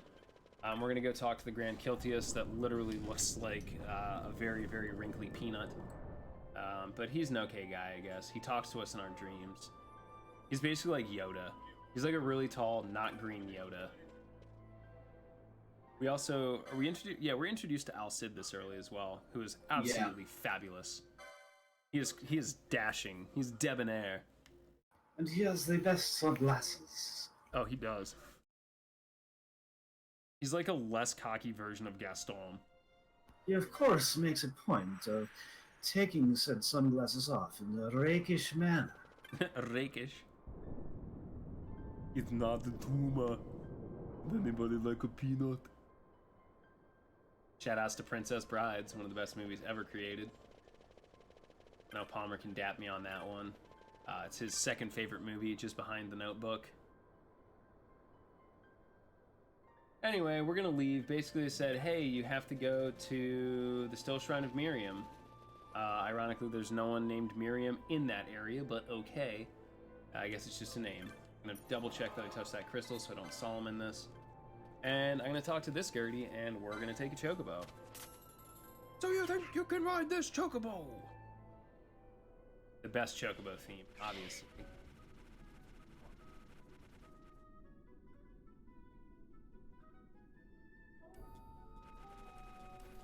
And basically, we're just gonna ride this all the way out. The main reason for doing this is it's obviously the fastest mode of transportation we can get our hands on. But the other good thing is I don't have to flee, so I'm not taking damage, and I don't have to kill things to get them out of my way. Shoutouts to the revive chest there. And there are a bunch of traps. There are a bunch of traps on that especially in that area. Yeah. Which is understandably trapped because revive is there, which is a very important technique. It's just trapped in vanilla for reasons. I'm gonna ride this to the front door. If you guys saw, I did put on the Dawn Shard on Vaughn and made him lead, so I don't have to do anything else. Basically, you need the Dawn Shard to open doors in here, otherwise it summons a bunch of zombies and you lose time and it's really not effective. It doesn't help. We'll see what kind of statue trolls we'll get today. There are specifically two places where you need the Dawn Shard equipped on the person doing something. This pedestal of Dawn right here is the first of them. There's another one coming up in a little over a minute.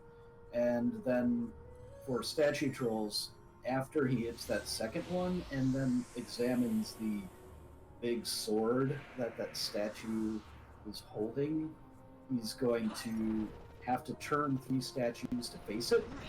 And once he does that, he'll be able to progress. But those statues can be facing one of 3 directions. Any of the 3 directions that is not facing the statue in the center. So it can take 1 or 2 rotations to get him there. Or if you do it wrong, 3. Yeah.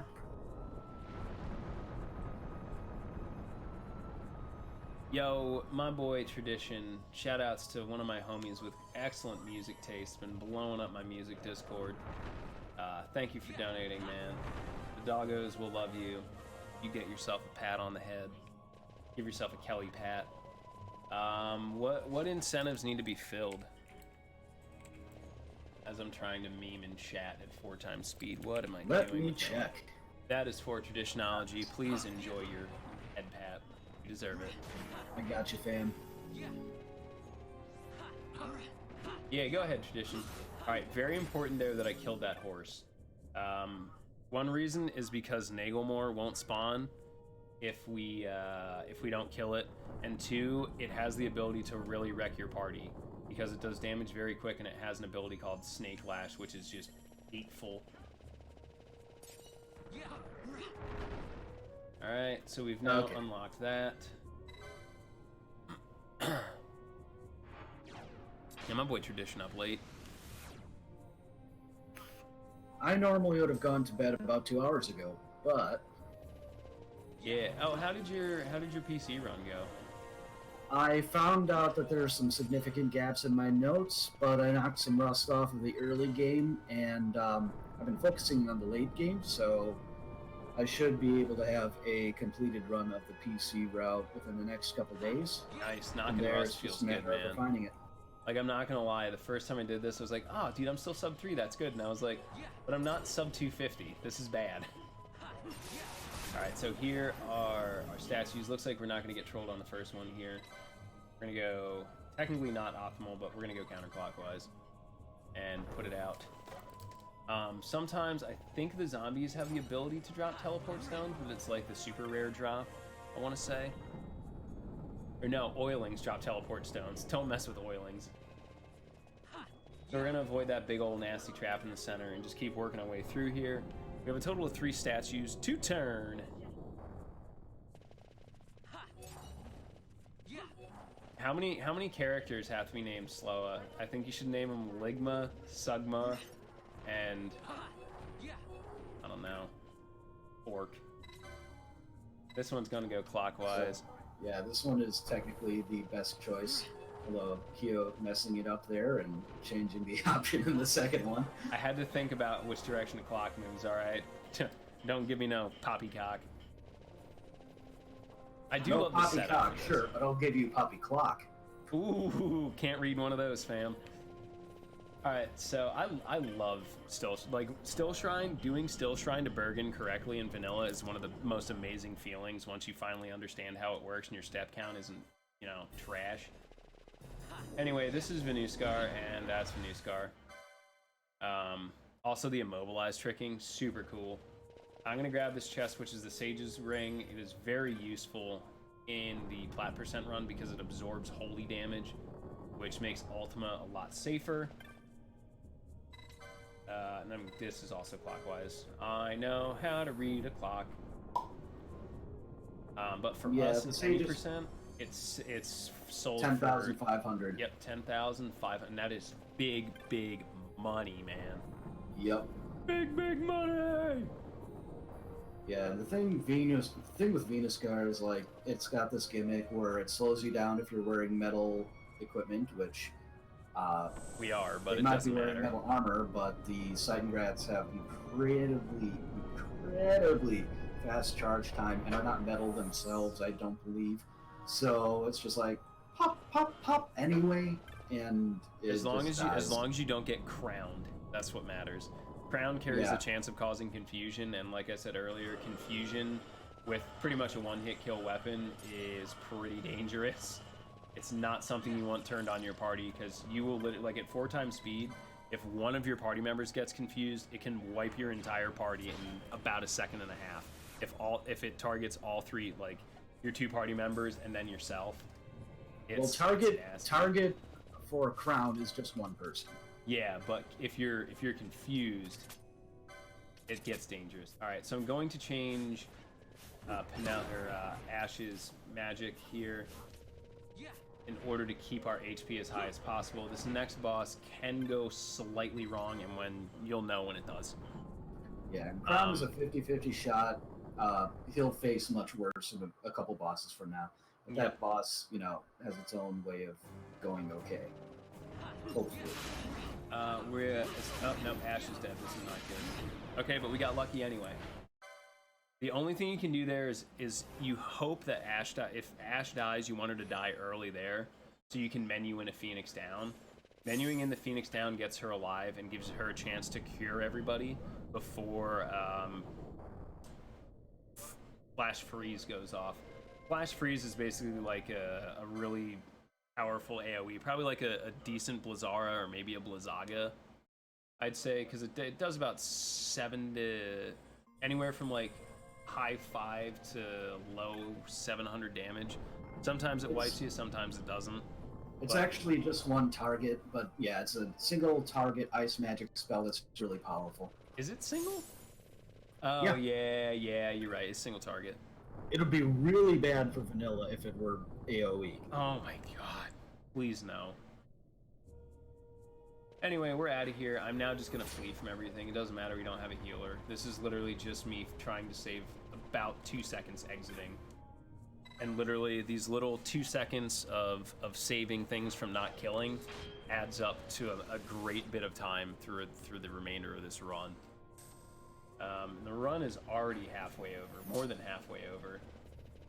Generally in vanilla, once you get past Sid, I'd say like what Mandy's is right around the halfway point time-wise in the run.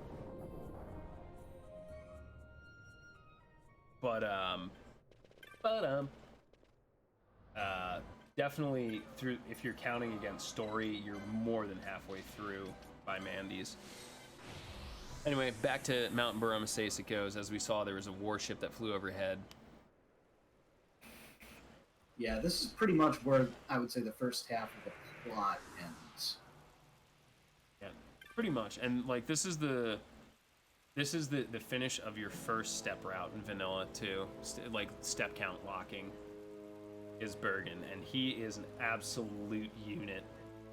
So Bergen is a boss that realistically you should be able to kill him every time if executed correctly. It shouldn't be a big deal unless you get like very unlucky and the guards move up and take the magic damage away from him. But for some reason they made the judges able to block magic, and it's like I swear it's like a 50% chance that they can just randomly block any magic attack. I'm like, I've lost many good runs to Bergen. I think pretty much everybody has at one point or another. Yeah, Bergen has, I think it's something like a 10 or 20% chance to block magic. It's annoyingly high. Yeah, look at all these blocks and parries he's doing today, but whatever, he's out of here.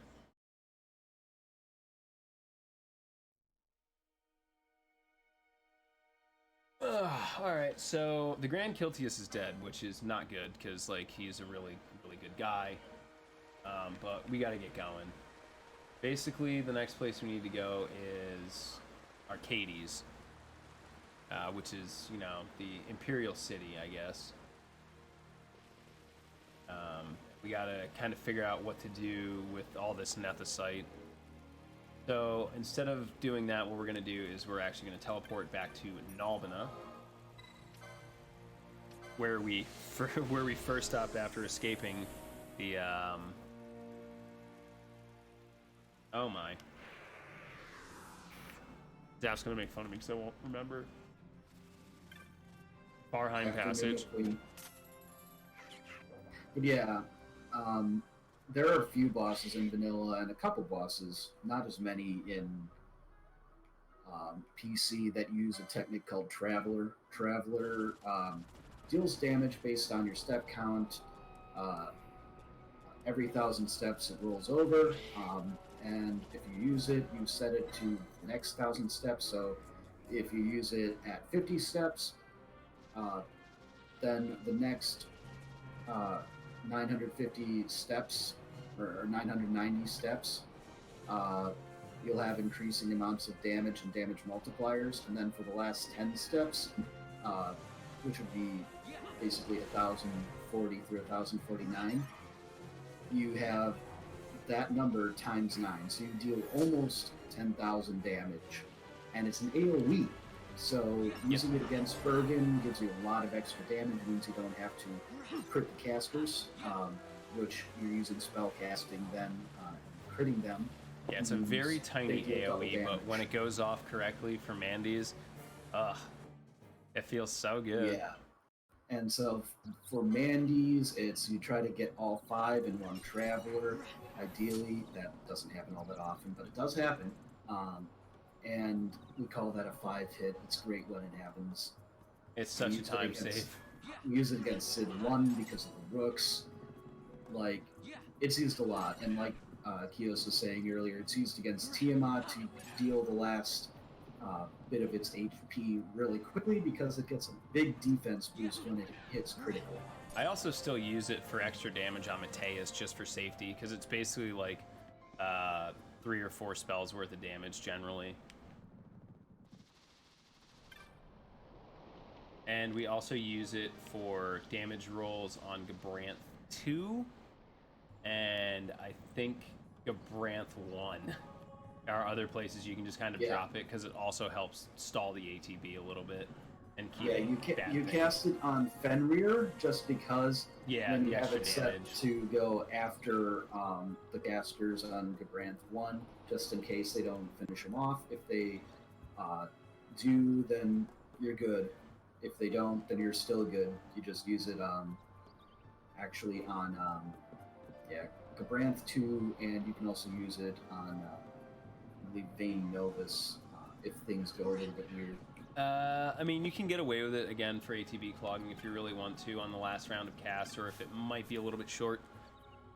Alright, so right now we are dealing with the Moogles. Like I said, they're supposed to be taking care of things and fixing airships, and here they are taking a freaking nap on the clock while I'm waiting to get the gate open. Can you blame them, though? This music is so chill. Yeah, I mean, they are pretty cute. I can't get too mad.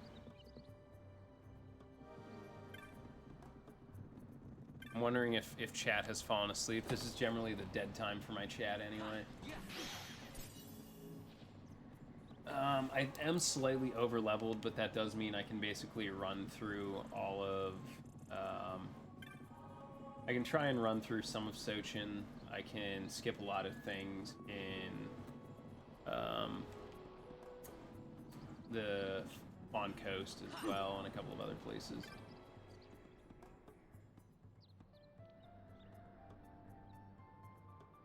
Fawn Coast and whatever the area is. You're up. Zaf's asleep. Oh man, I need to drink 32 ounces of water. Yeah, I hear you. It's definitely my soothing voice that's putting everybody to sleep. I'm so assured. I've had probably about 12, 13 ounces of water over the course of this run so far. Sure, I've been drinking water. Red water. Anyway, these Moogle bosses are very important. The Moogle boss is very important to talk to. For me, it's talking to him in a vanilla run has saved my run, because he gives you Quasimodo boots that you can sell off for like 400 gil, and I desperately needed 400 gil. In this version of the game, he gives you a sash, which to like most people is like, oh, whatever, it's speed up. That's great, thanks, bud. To us, that's like an extra 1,000+ damage when it comes down to it.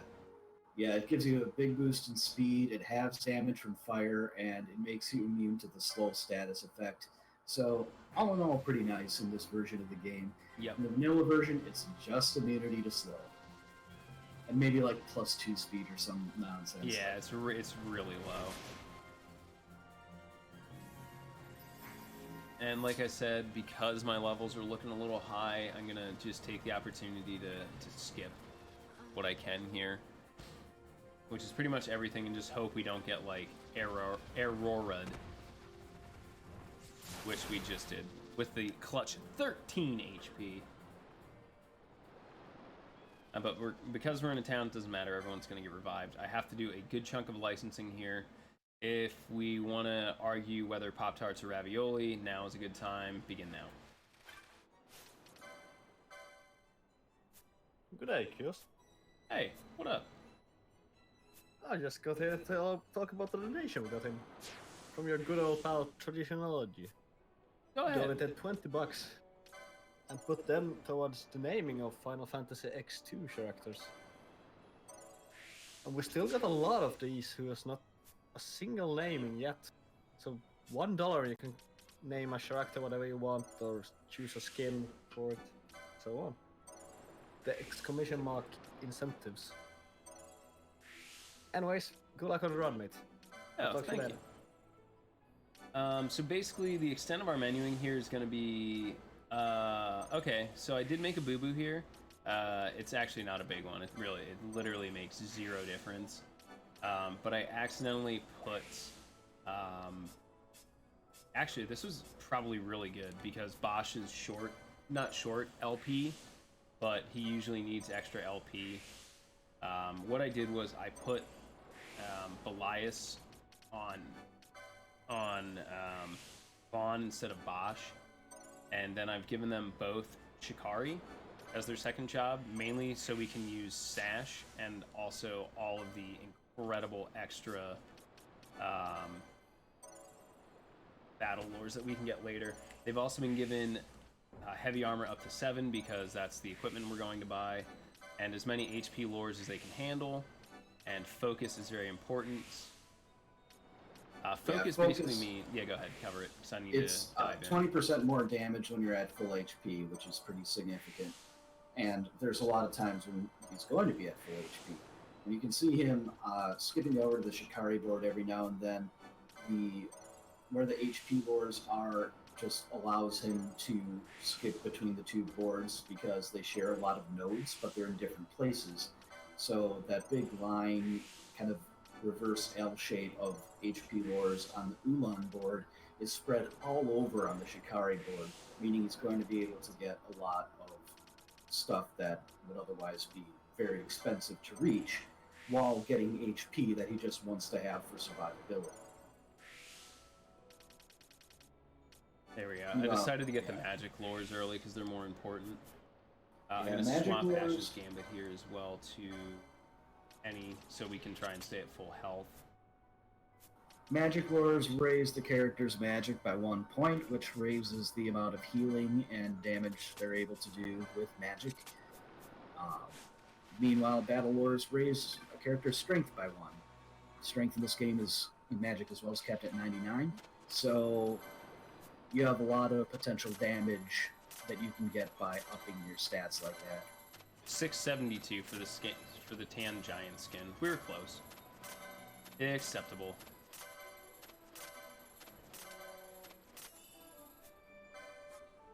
I'm gonna basically sell everything I can and hope I have enough money to do what I need to do here. Should be pretty close. If not, I just have to double down on my menu and sell off a few things. But we're going to grab steel masks for the boys. Oh yeah, this is gonna hurt. We're gonna have to sell off a lot of ting-tings here. Sell both of these back, and I need to sell off a bunch of stuff because it looks like our drops weren't that great.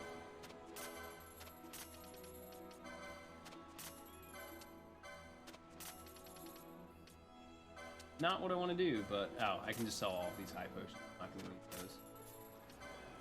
And then I'm gonna grab a diamond, 2 diamond armors, and I'm actually gonna go back in and sell off the shielded armor because I'm gonna need a good bit of cash to make it through Arcades. That's more than enough, and we're gonna talk to Gertie here, grab a chocobo, and get rolling. 6,000. It'll be just over 7,000 gil for Arcades, which is more than enough. Not a big old deal here. I just had to sell off all my high potions, but they're really... there's no need for them. They serve no purpose. The only time I'd use them as a backup is if Sid 2 starts going horribly wrong, but Sid 2 does more damage than that anyway, so... it's kind of basically just a lost cause to buffer. Alright, but we are now going to make it to the... I forget what area this is.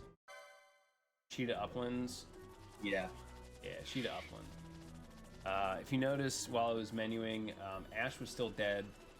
It doesn't matter. There's a save crystal we're going to touch up here anyway.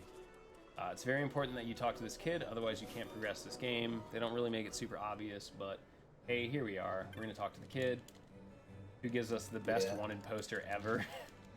There's also a bit to the south his father, but this is faster. So unless you need to pick up the float spell, which is so worth it.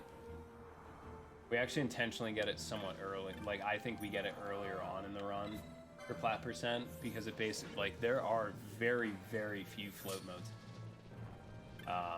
And you'll see why float would be super cool after we get through Ahriman. I have almost lost multiple runs to exiting Ahriman. It's so mean. Like, you have to go through Sochin, which is right here. You have Mandragoras, which is a terrible fight. And then the only save crystal in here is actually a crystal bug. So the first time you attempt to use it, it tries to kill you.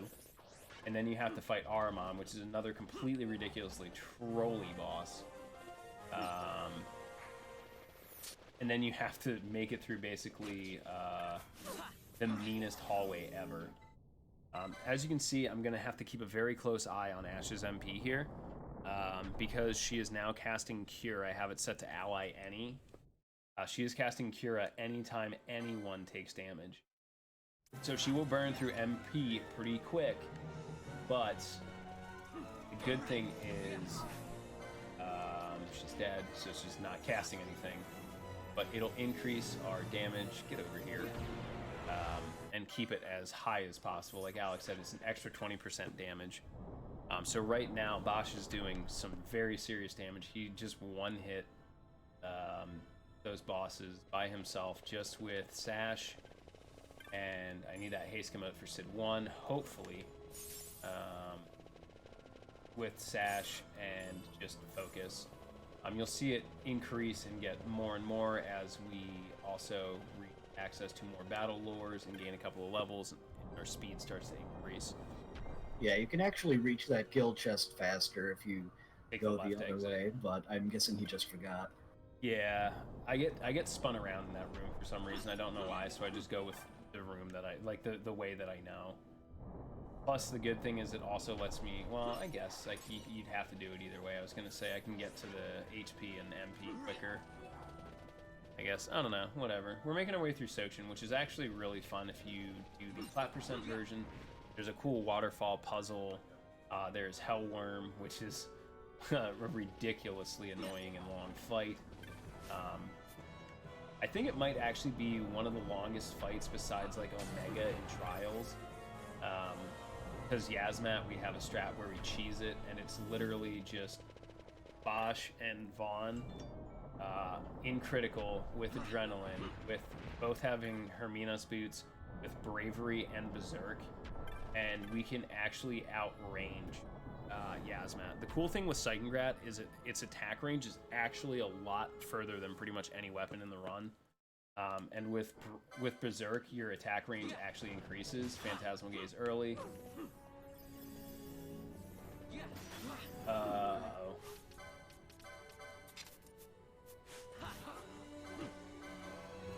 So removing the bow from Bosch there, just so that he doesn't kill everyone. He killed Ash.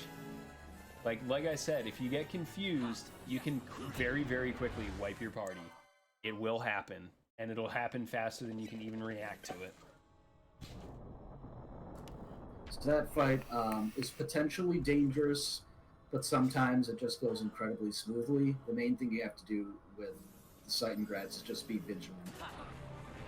Yep, and this is why this is so incredibly mean. You make it through this, like, just boss slog, and then there's just traps everywhere, and there's damage traps, there's MP traps, there's silence traps, there's petrify traps, there's sap traps, which rhymes, which is pretty cool. I'm definitely behind my PB now, but I'm not surprised. Today was actually one of the only runs where I think we reached Hashmole, and I was literally only a minute behind PB. So I was trucking. Alright, so we've made it out of Sochin. Hooray. That's a big sigh of relief. Things really don't go too wrong. From here on out, though, bosses can go very wrong quickly because we are just woefully underleveled, especially Ash. If you're looking at it, she has 800 at a maximum of 800 HP, which is way too low. Like, she will get pretty much one hit by pretty much anything and get stomped. Moving through Old Arcades here is a bit of a challenge. Very narrow pathways. You get stuck on everything. But moving through, we're going to have to do a few things here. What we are going to do is talk to this lucky man here. Got a bag of coins. He threw them in a random barrel. This is basically like the slums. I don't need to talk to Jules yet, but that's Jules. He's a person, all right. I've actually lost a run to Jules because I didn't have enough money. Because, you know, math is hard. I decided to use the no math route. Anyway, we're introduced to Jules, who apparently is a friend of Master Balthier. As you can see, Balthier looks incredibly amused to talk to Jules. And is very trusting and definitely looks at him, makes direct eye contact, definitely doesn't cross his arms, doesn't side-eye him, doesn't squint at him. I mean, 42, that's the meaning of life. So why not become the meaning of some dog's life who desperately needs your help? Movement, please. What am I, where are we going? Okay, there we go. That's one way to get there. Yeah, I was gonna say, I'm literally, like, stroking out right now. There we go. Yeah, this is the incorrect way to get there. But, It's the long way, but it gets there. yeah, I'm having a moment here. You just looped around. Yeah, I did. Like I said, movement in this area is ridiculous. Anyway, we have to talk to Beasley, and then we can talk to Jules here. Basically what happens is we just prompted a bum fight. Which I do not condone. Oh, my knees are getting stiff. I'm getting so old. Thinking about that chicken and dumplings. Super trustworthy. Jules is a great guy. I don't know what you're talking about. So basically, we just paid him money to, like, I guess, I don't know, for information, basically. Arcades is a weird city. We'll talk about it once Chops hits. But we are now in the proper city. And basically, everybody, like, nobody really, like, uses money around here. They use chops, which is basically like a piece of wood. You can buy pine wood chops. They are 1,000,000 gil a piece. But if you spread rumors about people, they'll give you them, which makes absolutely no sense. That's like getting $1 million tip just for being a gossip. I don't Actually, know why. it's the cab ride that costs 1,000,000 gil, and the chops are 20k if you want to buy them. Yeah, that's right. We buy them in plat percent. I forgot. We buy them in plat percent. Fun fact, someone actually grinded up 1,000,000 gil before this, which if you do jellies isn't the worst thing. It's just a little bit tedious. And it just doesn't even give you the option to pay the fare. Yeah. I was going to say, Dragon Avises might actually be pretty efficient as well. Because once you get worm scale carapace, yeah. Anyway, we have to do chops now at 3 times speed. It's a disaster, but basically, thankfully, mercifully in TZA, you only have to do 3 as opposed to in vanilla you have to do 7. So I'm going to talk to this guy. I'm going to snag this senior researcher over here. There's Pinewood Chop, but yeah, still it's 20k tip basically. I completely forgot that we swapped over to buying chops because it makes sense. We have so much money. Like we do Dragon Avises for LP and money, and generally you get enough to buy all the chops that you need. I'm going the wrong direction. I need to talk to this guy. Come here. This guy is a worried husband. So basically, he's afraid to tell his wife over here that his wages are cut in half, but she's still going to give me a 20 grand tip anyway. What up? All right, she's got money. Good for it. Anyway, we can ride the cab now. And the conversation we had with Jules entering this is we gave him money after we gave him money to incite the riot. So we gave him money. He was supposed to give us chops and free everything up for us. He's like, oh yeah, I didn't do that. You're on your own. After this next boss fight, you're going to see some more questionable clothing on a woman. Yep. Oh, Elza. Yeah, everybody's underwear on the outside. I'm not sure why. Only when you're moving on foot increases the step count. Chocobos don't count. But there are only a few places in the game where you have access to Chocobos. There's a cutscene skip here.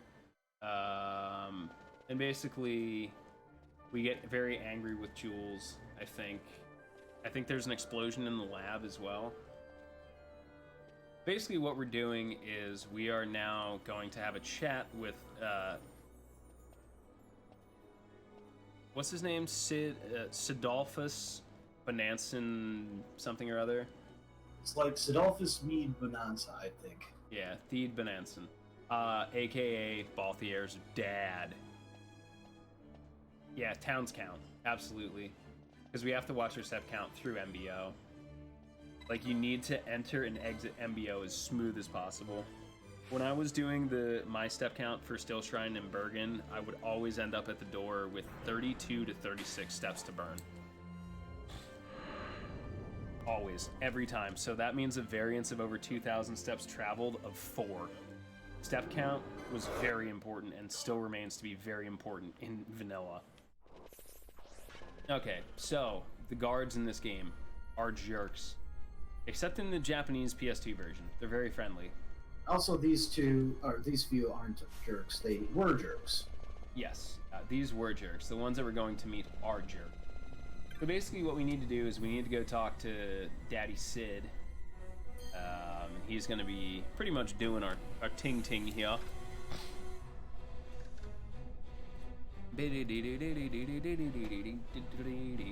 But we're basically going to go to the lab where he should be. He has his own room because he has basically been researching Nethicite for what, the past, like, I want to say, like, maybe 5 years or something. I'm probably wrong on the exact time, but...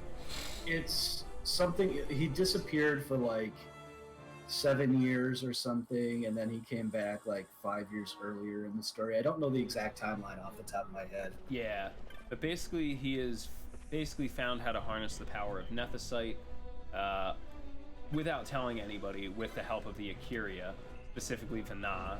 And Vana is a heretic! But the Akiria are basically like the keepers of the Nethicite. They're basically like the things that power the crystal. Alright, we got the troll, and he's dead. He almost had a chance. We're gonna have to try harder than that. And we're just gonna continue to make our way up. This now becomes a small puzzle where we have to open up these little bulkheads, basically. We have reds and blues, and we just kind of alternate moving them. 4 times speed up, Doombot, sorry, I can read. Yeah.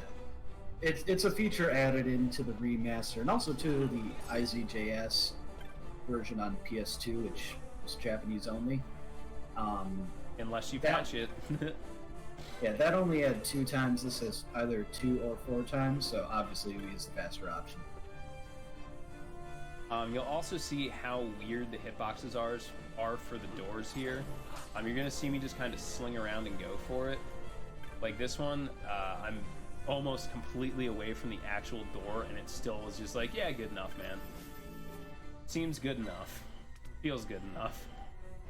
We're just going to continue to make our way through here. This is actually pretty nerve-wracking on the PS2 version because there are a lot of angry enemies that can do tri-attacks and Aqua Hurricane. And you're just running past them. You're not killing them, so... Yeah, we don't get to kill them at any percent. You just got to keep going, man. And if you get a elevator troll, rather. Yep, like elevator trolls are dangerous. Which is something like 20-30%. We don't know exactly. Yeah, it can only happen on the, I think, the 67th floor. I don't think I've really... No, it can happen here. It's less likely here. Yeah, it's a lot less likely. It's actually dependent on the number of enemies that spawn. I think if you only get 4 there, you get trolled, but 5... With the original game, it can only keep so many characters on the screen at the same time, so you'll actually get like a spawn limit. Here we're also introduced to an interesting character named Redis. We don't really use him in the any percent vanilla version except for immobilizing him. So I'm going to touch the save crystal here, so everybody is healed up. I'm going to have to use this haste emote, and hopefully our damage is correct. If we get good crits, we have a chance of completely skipping Sid's second phase, and I'm going to go for it. If not, I just tweak the setup a little bit, and we should be okay. Get it? We got it. Cool. That's a big time save.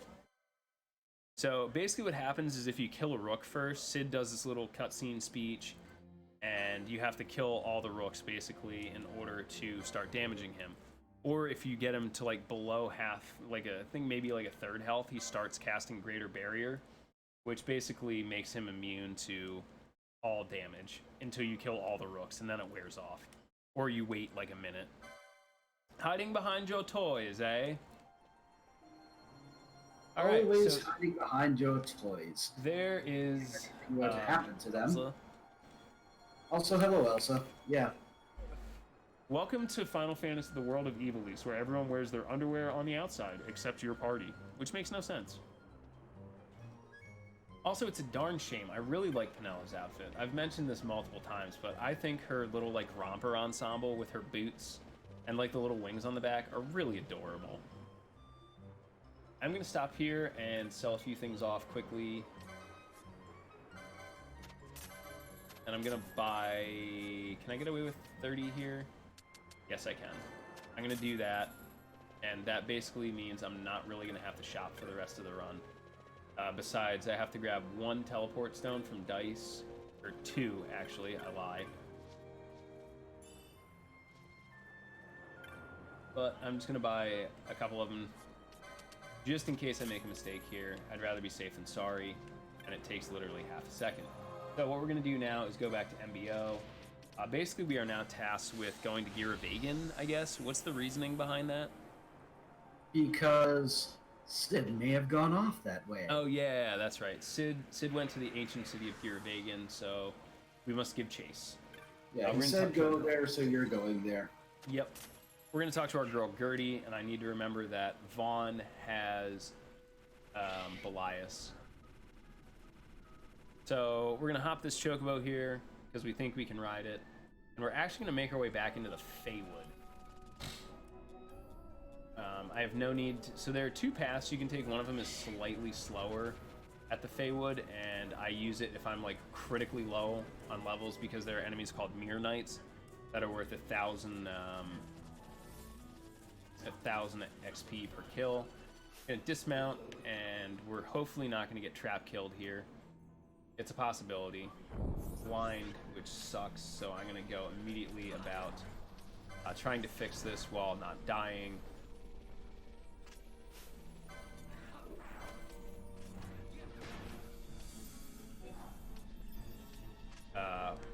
Yeah, this is what happens when you try and multitask and then forget what you're trying to do. That's fine, whatever. We just gotta get out of here. Thank you. This is very slow. Please stop it. Anyway, we're gonna go to Bosch here. I'm gonna touch the save crystal. And I'm gonna lead with Vaughn here. Oh, okay, this will be fine. I wanna throw, actually, you know what? The time save on Rafflesia isn't worth the, isn't worth berserking. The Bachi's wine that I bought cast berserk on a character.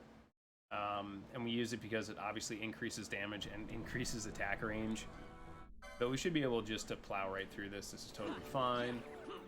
I got hit with sleep, which sucks. Whatever, we'll live with it. He'll wake up eventually. It's not a big deal. There's one thing we have to grab. We have to grab a bubble belt while making our way through here. I'm gonna kill a few of these things as long as they enter my range.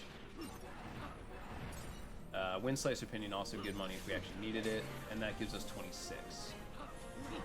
So I can just continue to run through the rest of this. Vaughn is awake now. Nash will continue to recover HP. Basically, the trick to Giravegan here is you need to look for the... there it is, this direction. You will see like a mirage appear. I hope this goes down. I would prefer if it goes down. It goes down, which means I can now hook over and grab the bubble belt here. That's actually the Hypno Crown. We can grab it here. That's exactly what I was looking for. Hypno Crown's actually not bad. I could give it to Ash early, realistically, but I'm not going to worry about it. It'll just get sold. Yeah, one thing that we didn't really explain is that this area is dense mist. Mist is kind of the source of magic. So when you're in a dense mist area, all magic recovery is tripled. Yep, as you can see, my MP is growing very rapidly. Yeah, so there's that, and then there's also if you have, like, it's very useful in particular places in the vanilla route because we use so much magic. Yeah, a lot of it. Having the damage you deal, recover your MP at triple the rate it normally would is actually vital for the run.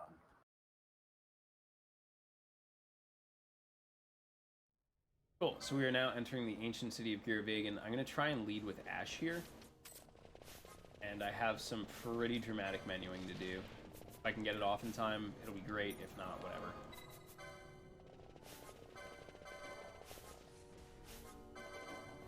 I think that landed.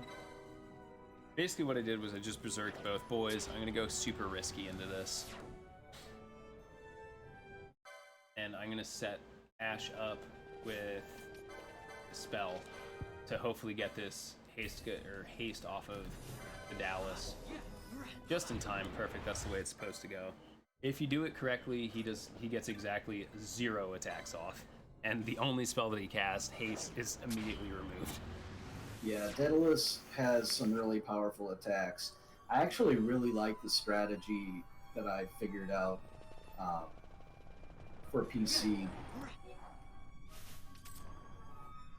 Which is Oh, Arcata? No, for its magic group. Oh, okay. But yeah, first I should explain Berserk, because that's actually more topical. What Berserk does is it drastically increases your ATB charge time. It increases it by 50%. Haste only does 30%. So that's a bigger increase. It also doubles, or is it 1. I think it's 1.5 damage. Yeah, 1.5 times damage. And then I think it would be double ATB charge. It's really significant in both things, and the only problem is all you can do is attack. A random target. Well, if there's only one target, what does it matter that it's random? And if you're only going to attack anyway, cool, it's nothing but good. I don't have enough for Bubble Belt. That is a bummer. Well, Ash is going to have to run risky for a little bit, and I will have to give her the Bubble Belt. Oh, boy. Well, she's going to get the Golden Amulet for now, so she'll be okay. Oops, I can do one more thing here that I want to do, which is a Battle Lore on Bosch. So we're going to shift around things, and because Ash doesn't have the Bubble Belt yet, she's going to get the Golden Amulet, and we're just going to have to menu her in later. But now what I did, I made it so both boys have Sash. Generally what I'd want to do is not touch like anything. I wouldn't want to kill anything. There's a very, very disgusting enemy in here, which is actually neutral. It doesn't do anything. It leaves everybody alone. It's Undying in here, isn't it? Or no? It's one of the entities. Basically, it's a giant ball of magic. It does nothing to you.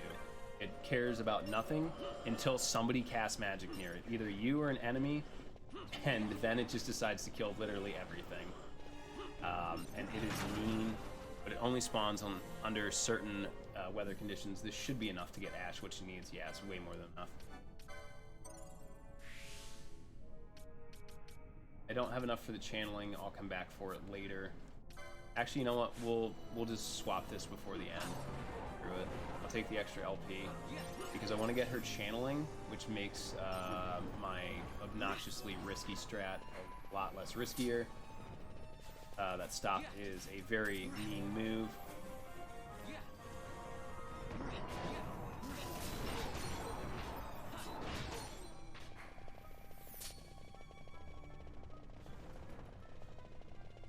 And this should also give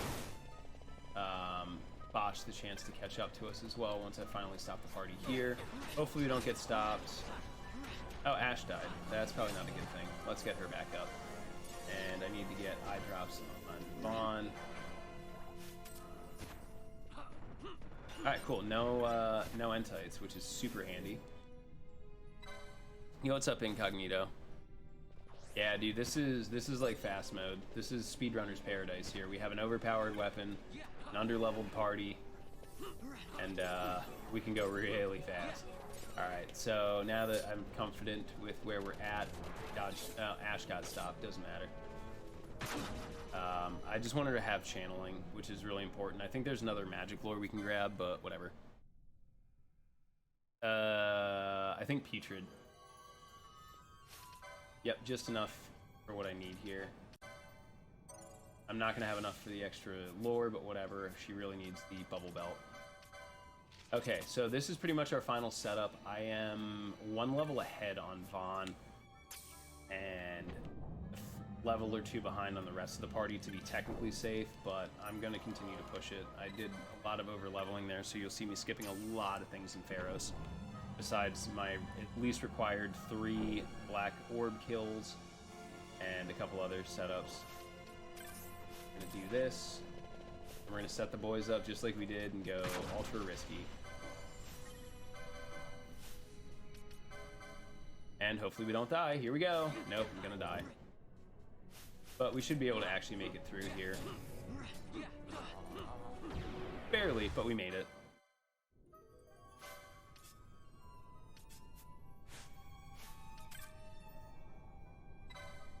It's super risky. Oh, did it? Slow is gonna have to put me back in. There we go.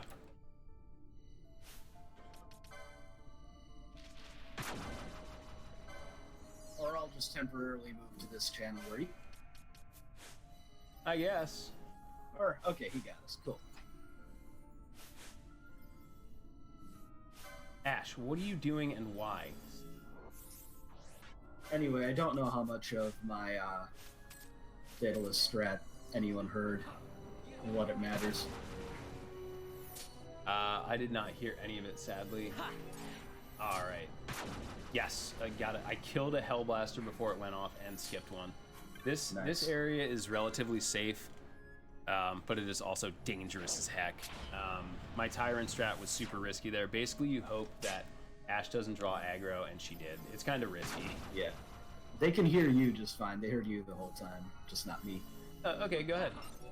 Anyway, the Daedalus strat that I use is float mode, so that Tremor doesn't do anything. And you just have decoy on at the last moment possible. If you want to make it extra safe, you do haste your casters. As soon as Tremor comes up, you run behind it. You're not using Bio, by the way. You're using Firaga because it deals more damage with Flame Staves and such. And then Ice Break and possibly Smite of Rage. Often it doesn't even get a chance to do Smite of Rage. If it does, then hopefully your decoy lasted long enough. If not, I've never seen Smite of Rage. Yeah, it takes a little bit longer. Okay, so basically we have Ash's final gear. I'm going to equip that on her. I'm going to also take the time loss to go license this extra magic lore. Cool. Yeah, new game minus is kind of arbitrary. Basically, that comes down to cheesing. There's a lot of cheesing with it, more so than this run, so I don't really advise it. And also, it just becomes like, oh, how well can you heal? How well can you grind? Like, that's a lot to ask of a run. I just knocked something over. Like, there is a low-level game speed run that a couple people have done in the vanilla game. Yeah, 1, 2, 2, 3, 3, 3. And it would basically be mostly the same. Yeah, it's just dead character glitch after dead character glitch. Yeah, with a couple different techniques because you wouldn't have the hit chance underflow, but not much really.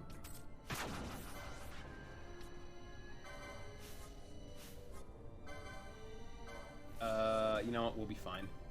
I was thinking about touching the save crystal, but I realized that's a waste.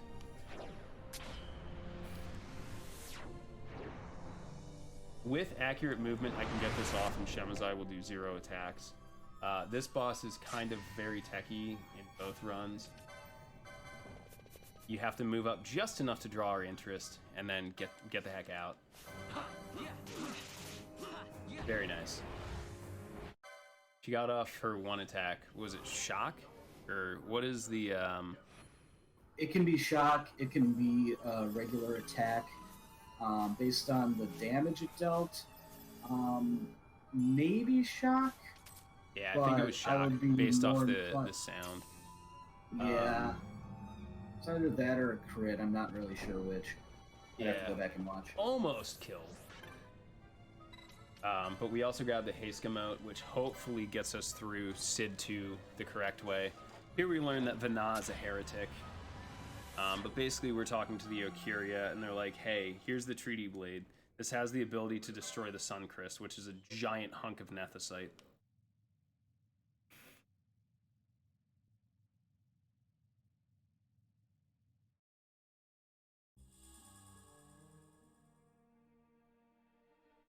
Right? Basically, they tell us there's this far-off place we need to go. A place where the tower reaches the sky. We are on our way to Pharos. Once we get out of here, we are going to teleport back to Balfenheim. I bought all the Bachu's wine already that I need, so it's not a humongo deal. And we'll see how fast we can get through the rest of the game. Bachu's? Bachu's. Bacchus's?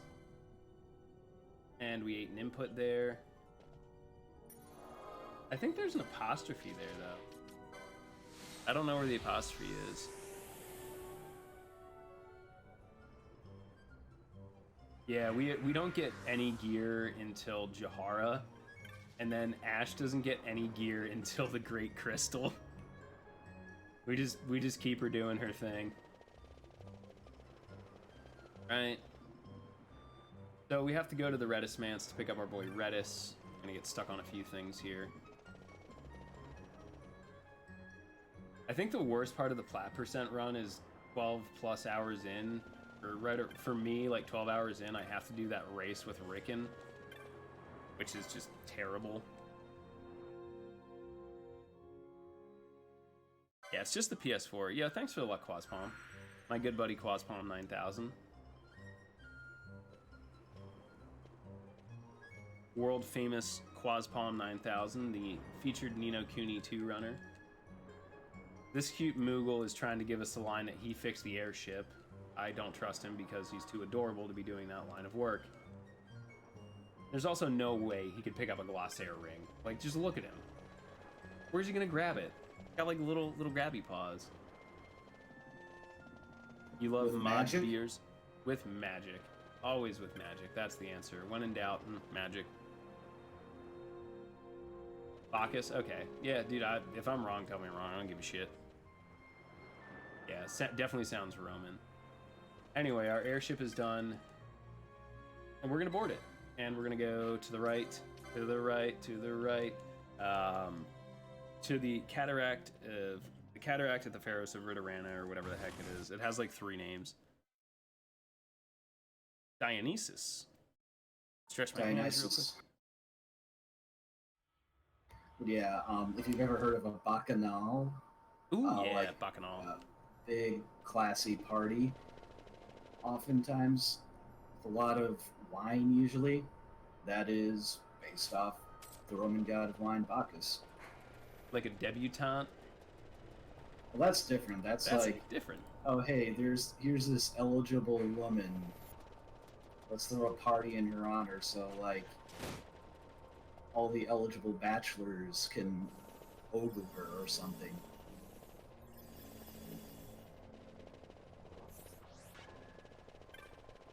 I'm gonna skip that save crystal because it's a joke. Yo, what's up, Mednick? Alright, I'm gonna set these boys up with just Bacchus here. I messed this up. This is potentially ugly. There we go. Actually, this turned out pretty okay. That was pretty alright.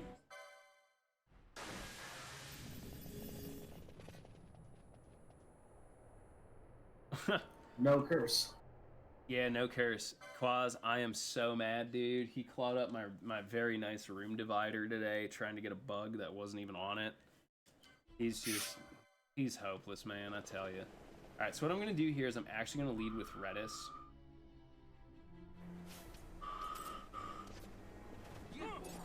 And I'm going to go to 1x speed here. I need to grab 3 of these black orbs. Yeah, in the vanilla version, it's every so many enemies. I think it's every 3 enemies, or the first enemy you kill after entering a new zone. So that's what we do in the vanilla version. But in this one, it's just every one you kill drops 1. Now my cat's fine. He's just a you know what. He's a horse's patoot. Yeah, it is me. It's me. What's that chick's name from 13 Reasons Why? It's me, Hannah Baker. I Baker. saw that, so Live and in stereo. Ah, man. Yeah, it's definitely me. But basically, I want to grab another one of these. I'll have to grab it from this room because I didn't want to chase anybody down. But we need 3 of these to unlock the way to the cuddliest boss of the run, Pandemonium. Not to be confused with the FF9 area, Pandemonium, which had one of my favorite menus of all time, which Luz Belhan could do in just over a minute, or a minute 15 with a blindfold applied. I still can't believe he did that entire S-Star menu blindfolded. That was ridiculous.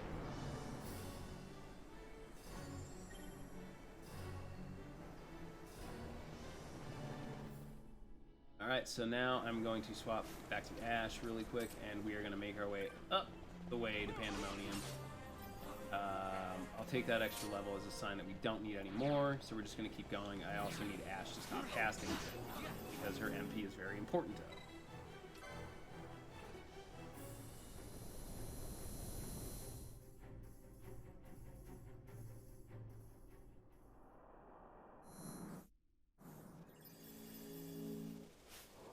Alright, so now they're also going to get Domain Calvados, which are very important because they basically give the Bravery status. Bravery is 1.2 times damage. It stacks with Berserk. So this boss, once it hits half health, will use an ability called Perfect Defense. For 2 minutes in-game time, that means it cannot be damaged. That Darn is it. very not good. Oh, that's Did not get it. If you do a little bit more damage than that, it will drop Perfect Defense immediately, and you'll be good. There is another trick as well that I failed the first time through, but managed to fix the second time. And there's also a good reason why I went in and changed Redis's Gambits. For some reason, we don't know why, the best we can surmise is that it just causes so much aggro. But you can get Pandemonium to drop its Perfect Defense by casting Arise on it, which is a white magic spell which revives any downed party member with full health. It doesn't do anything except force it to drop Perfect Defense. Basically what I wanted to get there was I needed 1 extra crit, and I did not get it, so rip.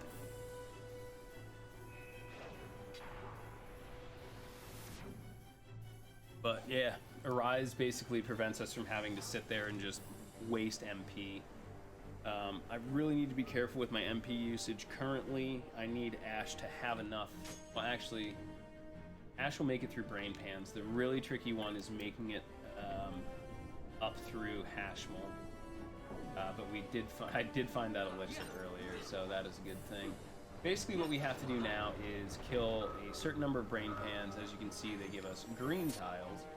There are other enemies here, which would be Didars. They give red bridge panels. Or there's a certain je ne sais quoi. They also have the ability to remove green tiles, I think. I forget what the actual mechanic is. I think it's every other. Yeah. Anyway, we're basically now just fast climbing Pharos. I want to be able to do this sub 250, which I think is still pretty reasonable here. I'm going to skip all these things I don't need to kill because I just literally don't have time for it. I got doomed, which sucks. I also beginning to question how many Phoenix Downs I have. 15. Okay, that's a little bit less than I want for Marathon, but whatever, we'll live with it. Just suck. Don't get Quake Jid.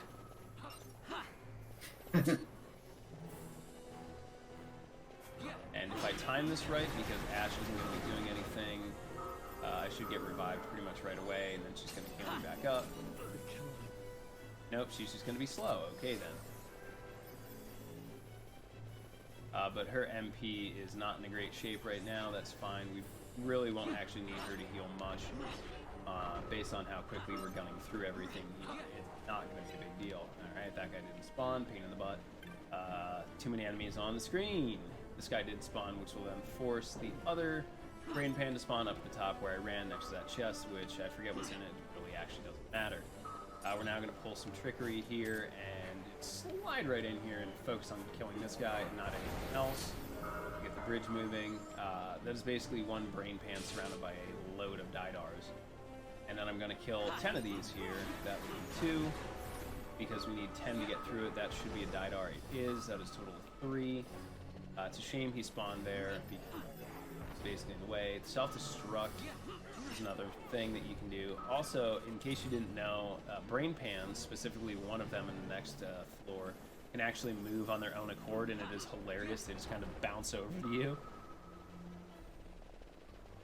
Also, if they use self-destruct, that still counts as a kill for the purpose of building the bridge. Yep. There we go. All 10. Moving on. Next zone, we just got to kill 3, but there aren't really many to play with. Ashes out of MP, it really doesn't matter at this point. We're just blasting through this. By the time we get going again, she'll be able to heal us up.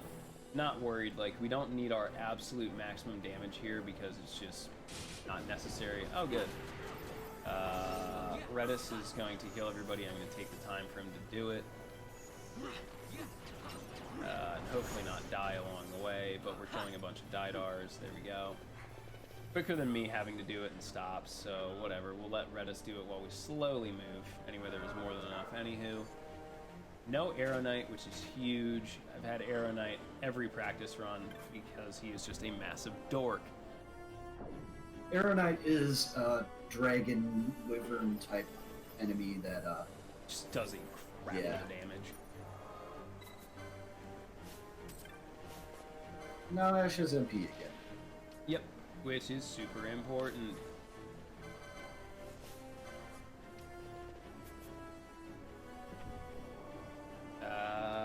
You know what? Yeah, I'll Bacchus on the slit because it just gets everything done quicker.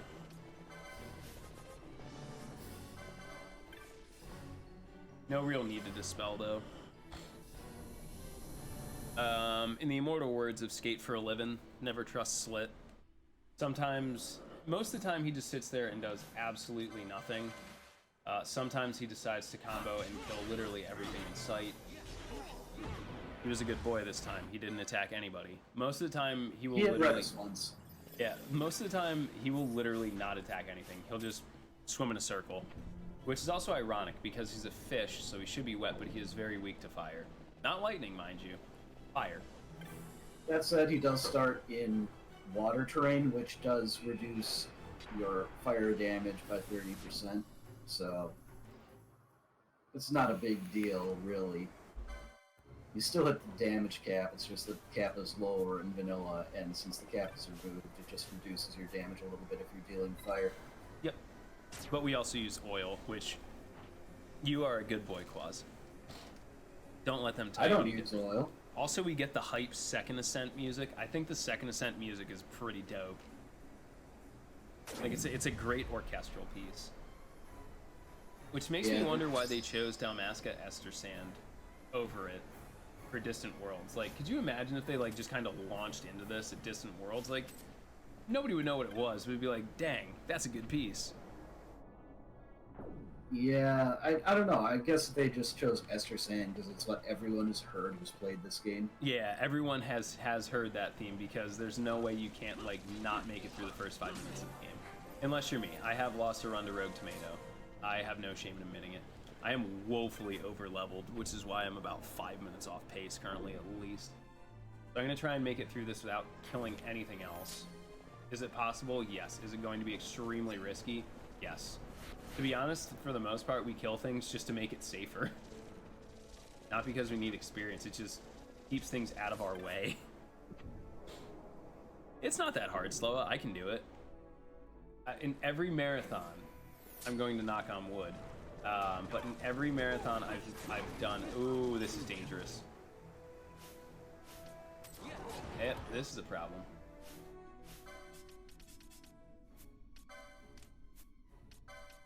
We should be able to dig our way out of it, though. With this, honestly, I'd probably just reset and take the autosave. Yeah, we'll see how it goes. But you're probably right. Oh yeah, especially because only one of those went off.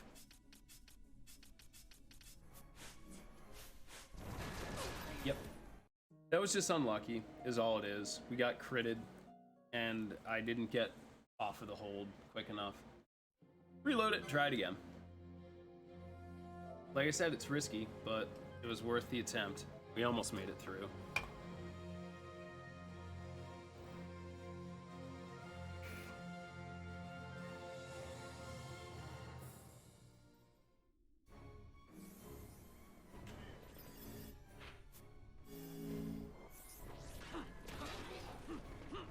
Mainly it's because those guys just didn't want to die and they created a hassle. Okay, see now we can run. Whatever. Take the time loss. Evilise was already great. You actually got a blitz ton. I don't see that ever. A what? Oh, Blitz Tongue from one of the Abaddons. Oh boy. It actually kind of makes me sick to my stomach. Alright, rolling with Ash here. Same setup as usual. Let's see if we can get the double whale.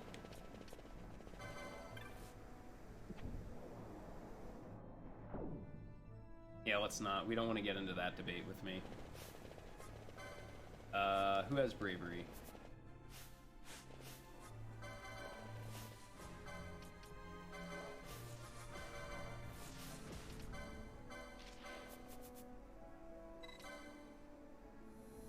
Blitztongue? What is Blitztongue? Oh, it's just a physical move that some frog-type enemies have. Oh yeah, that's not good. Oh, we got double whale! Double whale, baby.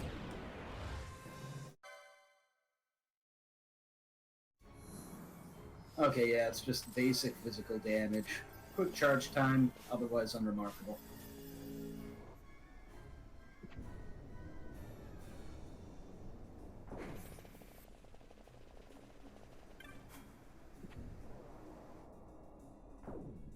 Oh god, it's so creepy.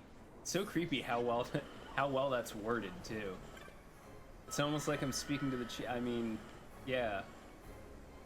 I don't know if I can deal with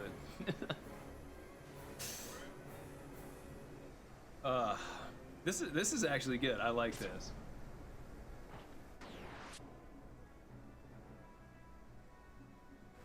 All right, so now we're on to potentially one of the run ruiners. I have a question though. What do you have to say about the witch hunt against Shadow Seer? Shadow Seer's he's a wonderful guy. Wonderful guy. I think he's just misunderstood. I mean, look, there are good people on both sides. Yeah, I mean Phoenix is pretty cool. You got Pandemonium there, Fenrir. Slit. Don't sleep on Slit. Oh, dude, he is such. I thankfully have yet to have him super hard troll me. He's trolled me, but not super hard mode.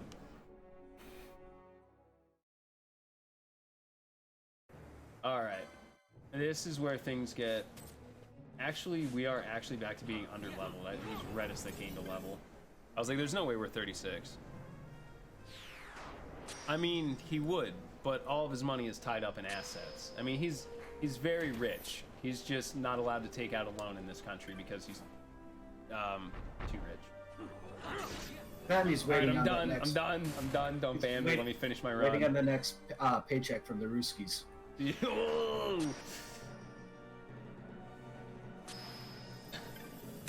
Something Robert Mueller. If you notice, I just used a Phoenix down, and you see how long it took me to interact with the wall. For some reason, it takes forever for Phoenix Downs to clear the action queue, and you're gonna see me try and abuse that in the upcoming, one of the upcoming fights. Small $1 million. Small. Interest of negative 100%. All right, let's see if we get towered. If we get towered here, I'm gonna be annoyed. If we don't, whatever. Our levels should be good for this. Do I want to battle lore? I think I might battle lore for safety just a little bit because we're not gonna PB no matter what I do anyway. So we had a good chance earlier, but basically I'm over here with Bosch. I'm gonna grab a couple extra battle lores. And I'm gonna grab Last Stand for no absolute reason besides the fact that I thought it was a battle lore, but it's actually saved me once. That should be good enough. And I'll give Vaughn a couple as well, because I don't think he has any, which is kind of bad. Yeah, that's why our damage is really off. Vaughn is not gonna get Last Stand because he doesn't need it. We're just gonna plow through, grab a couple extra.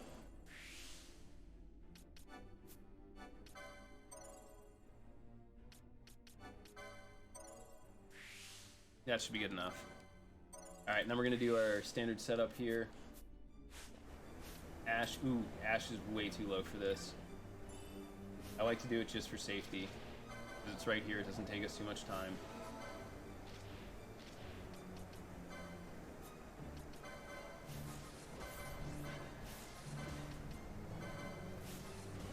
It might be overkill, but I'd rather have it just for safety. Hashmole is known for just deciding to destroy your runs. Like, if you get disease on anyone, it's pretty much over, because disease is a status ailment that makes your current HP your max HP until you get rid of it. And there's one item we do not get in this run, and that is serums, which are used to remove it. I guess Alec left. Bye, Alec. Maybe he had that Windows 10 update. I don't know. I don't know, Keon. I don't have the answers. Okay, Ash died, so that's not great, but we should still be able to make it through here. Yep. Which is why we just push as much damage as we can. It looks like he had one of those, like, Windows has decided to restart exactly now.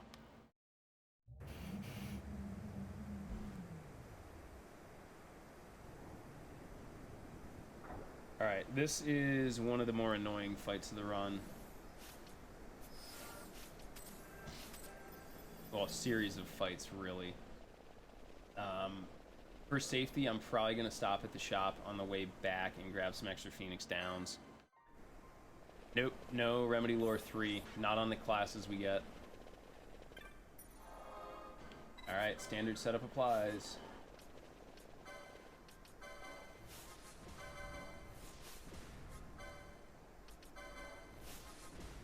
Plus, we're going to actually use a haste emote as well. Oh, we actually did get serum. We did get some serums. We got lucky. I am going to, you know what, we'll take the longer cutscene just for safety here, because we're going to get it either way. Yo, what's up, Jansaruzi? And Kuro. How y'all doing?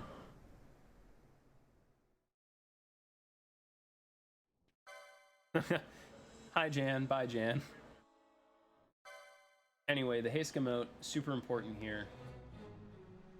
Get through everything quickly. Hear me, Bosch. We're gonna get the extra cutscene because Bosch is in. Will win you back your honor.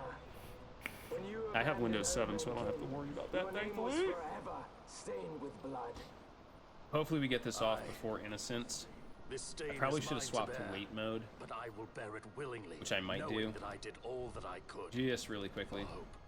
Preen and strut as you like. In the end, we are the same. Bloodthirsting carrion Hell bent on birds. revenge. Generally you don't see it because On we don't revenge. put Bosch in the party, but it's literally just for safety at this point.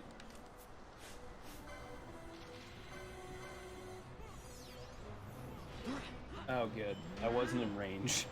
Fabulous. Okay, it didn't hit Ash, it only hit Redis. So, alright, here we go. Things start to get really crusty here.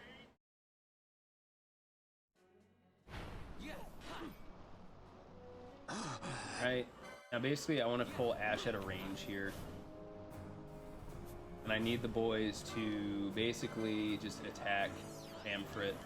I'm going to keep spamming these Phoenix Downs here. Okay, Vaughn is down. That's not great. Our damage is now definitely messed up. This could be ugly. Yeah, I disconnected as well. So it's something up with Discord. Hopefully we make it through this though, otherwise we have to reload it. Oh yeah, this is not great. Just got unlucky. We took too long. Is literally what it came down to. Bad luck. What are you gonna do? Try it again.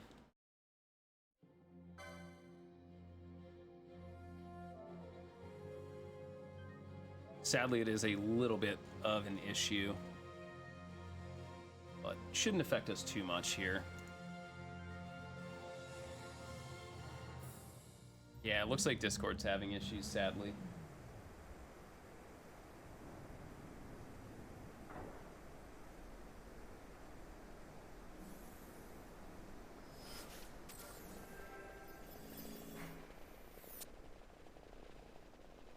Alright, do it again. This time better. Yeah, we got critted, and then both of their damage buffers wore off. Also, I realistically should have been healing them, but we'll live with it.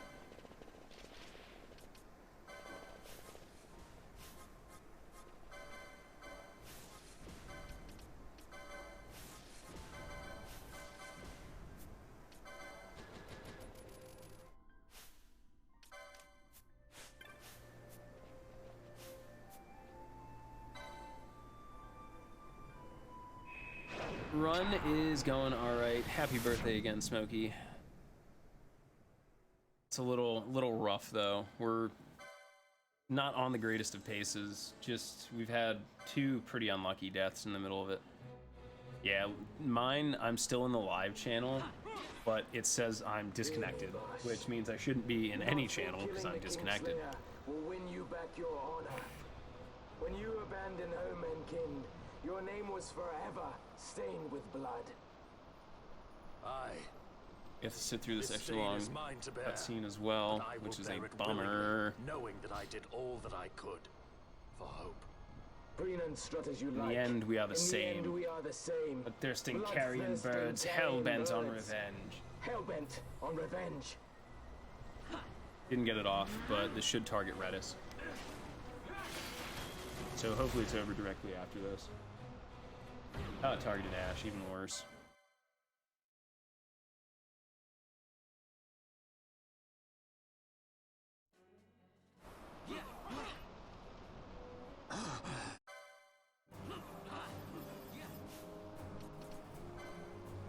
I'm gonna try and dispel Famfort really quick here. Nice, that's how you do it. Nice, and we got the Cyclotron skip. That's huge. His Cyclotron generally kills the entire party and you have to force a revive. My PB is now gone. But we are down to pretty much the final thing. I'm gonna do a quick shopping trip. This shouldn't take us much more than 10 minutes, even if we're unlucky. Hopefully. Hopefully, we'll be done in about 10 minutes. Grab myself a whet. And we know that we still got time, but I did not think we're invincible. I feel like it's up. There are no bugs there. Don't even think about it. Mutant. Huge! Yeah, that was really huge. That's the way it's supposed to go. I got really lucky because I was able to keep everyone's HP at max and was able to sneak a Dispel in on Famfrit. What that does for Famfrit is it gets rid of its Shell and Protect and its Haste. So it moves a lot slower, which is really, really handy for us. As you saw, it didn't even get a Quaha off, which means we also were able to get a lot of crits in on it very, very easy, which is super nice. I'm going to talk to the Leapin' Banga here again. And basically, he just has some Phoenix Downs I want, so I'm just going to literally buy as many as I can. Whatever. Safety or something. Doesn't really matter. There's a Jolly Pirate. Jolly Pirate. You can go to Jolly Pirate Donut for 2 hours for all I care.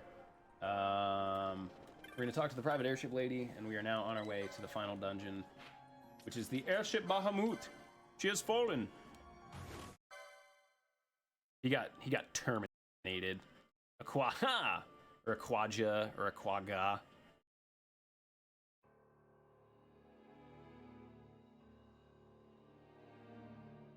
That's so weird. What are you doing? Stop it. Get some help. Looks like the rest of the runs tonight are going to be solo commentary anyway until Discord fixes itself. Discord, stop it. Get some help. Alright, here we go. Into the final loop.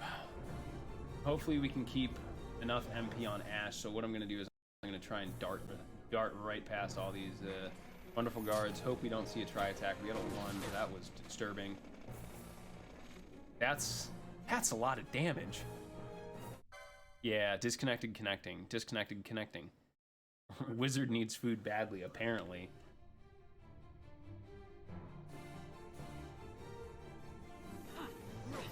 Ash is dead, so that's a thing we're gonna have to deal with, which is not good.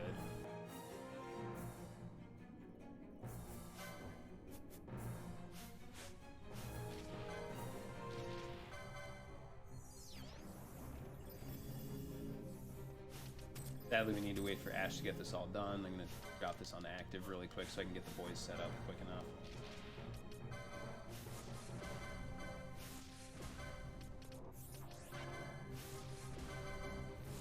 We're gonna go back on wait mode for a very specific trick.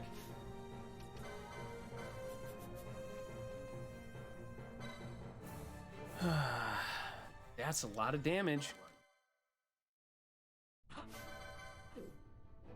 Futile Bosh, long have I walked in hatred's company. As long as I can curse your name, I shall not be defeated. So I need to get Ash going quickly and get Then come. a reflect Wield your emote hatred and off. crush me. I welcome it.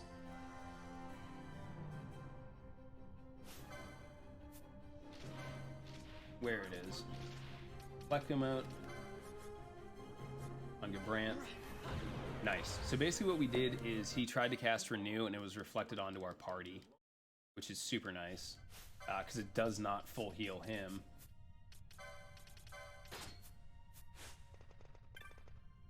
And we were also lucky enough to get 2 crits, which was enough to kill him before he was able to do anything else. Yeah, the dialogue's pretty dang good. I'm pulling way ahead of the stream right now. Basically, this is now the final boss rush. I pulled the boys in so they have a little extra damage.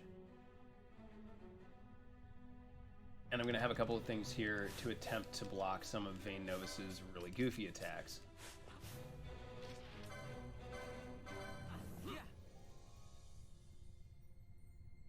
Yeah, I'm still in there, but I'm like disconnected very badly. In no order.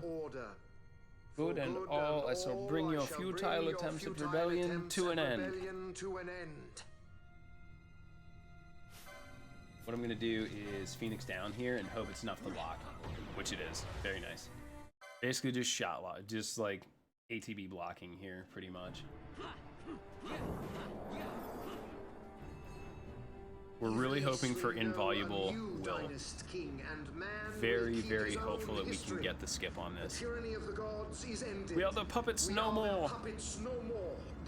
Which we have longed is at hand. Basically, I'm just gonna spam Phoenix Downs now. We got it. That's really big. So this is now like super easy mode.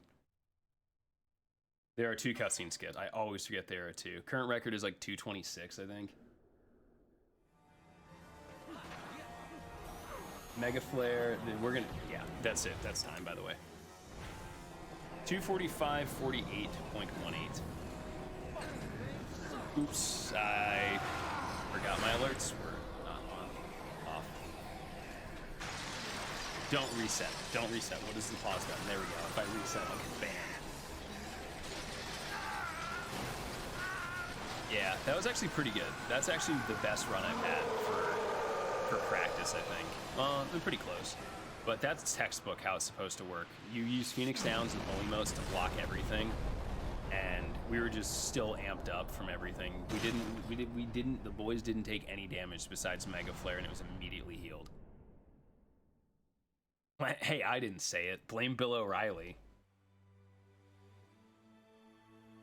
Yeah, let me get back into set. Oh, hey, there we are. We're in setup.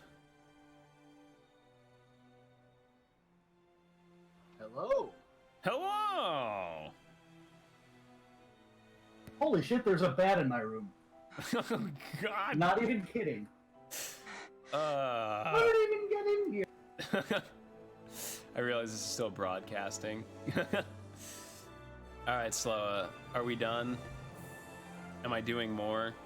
Am I turning this into plat %? Yep, it goes very quickly. We didn't even give Undying a chance to do anything else.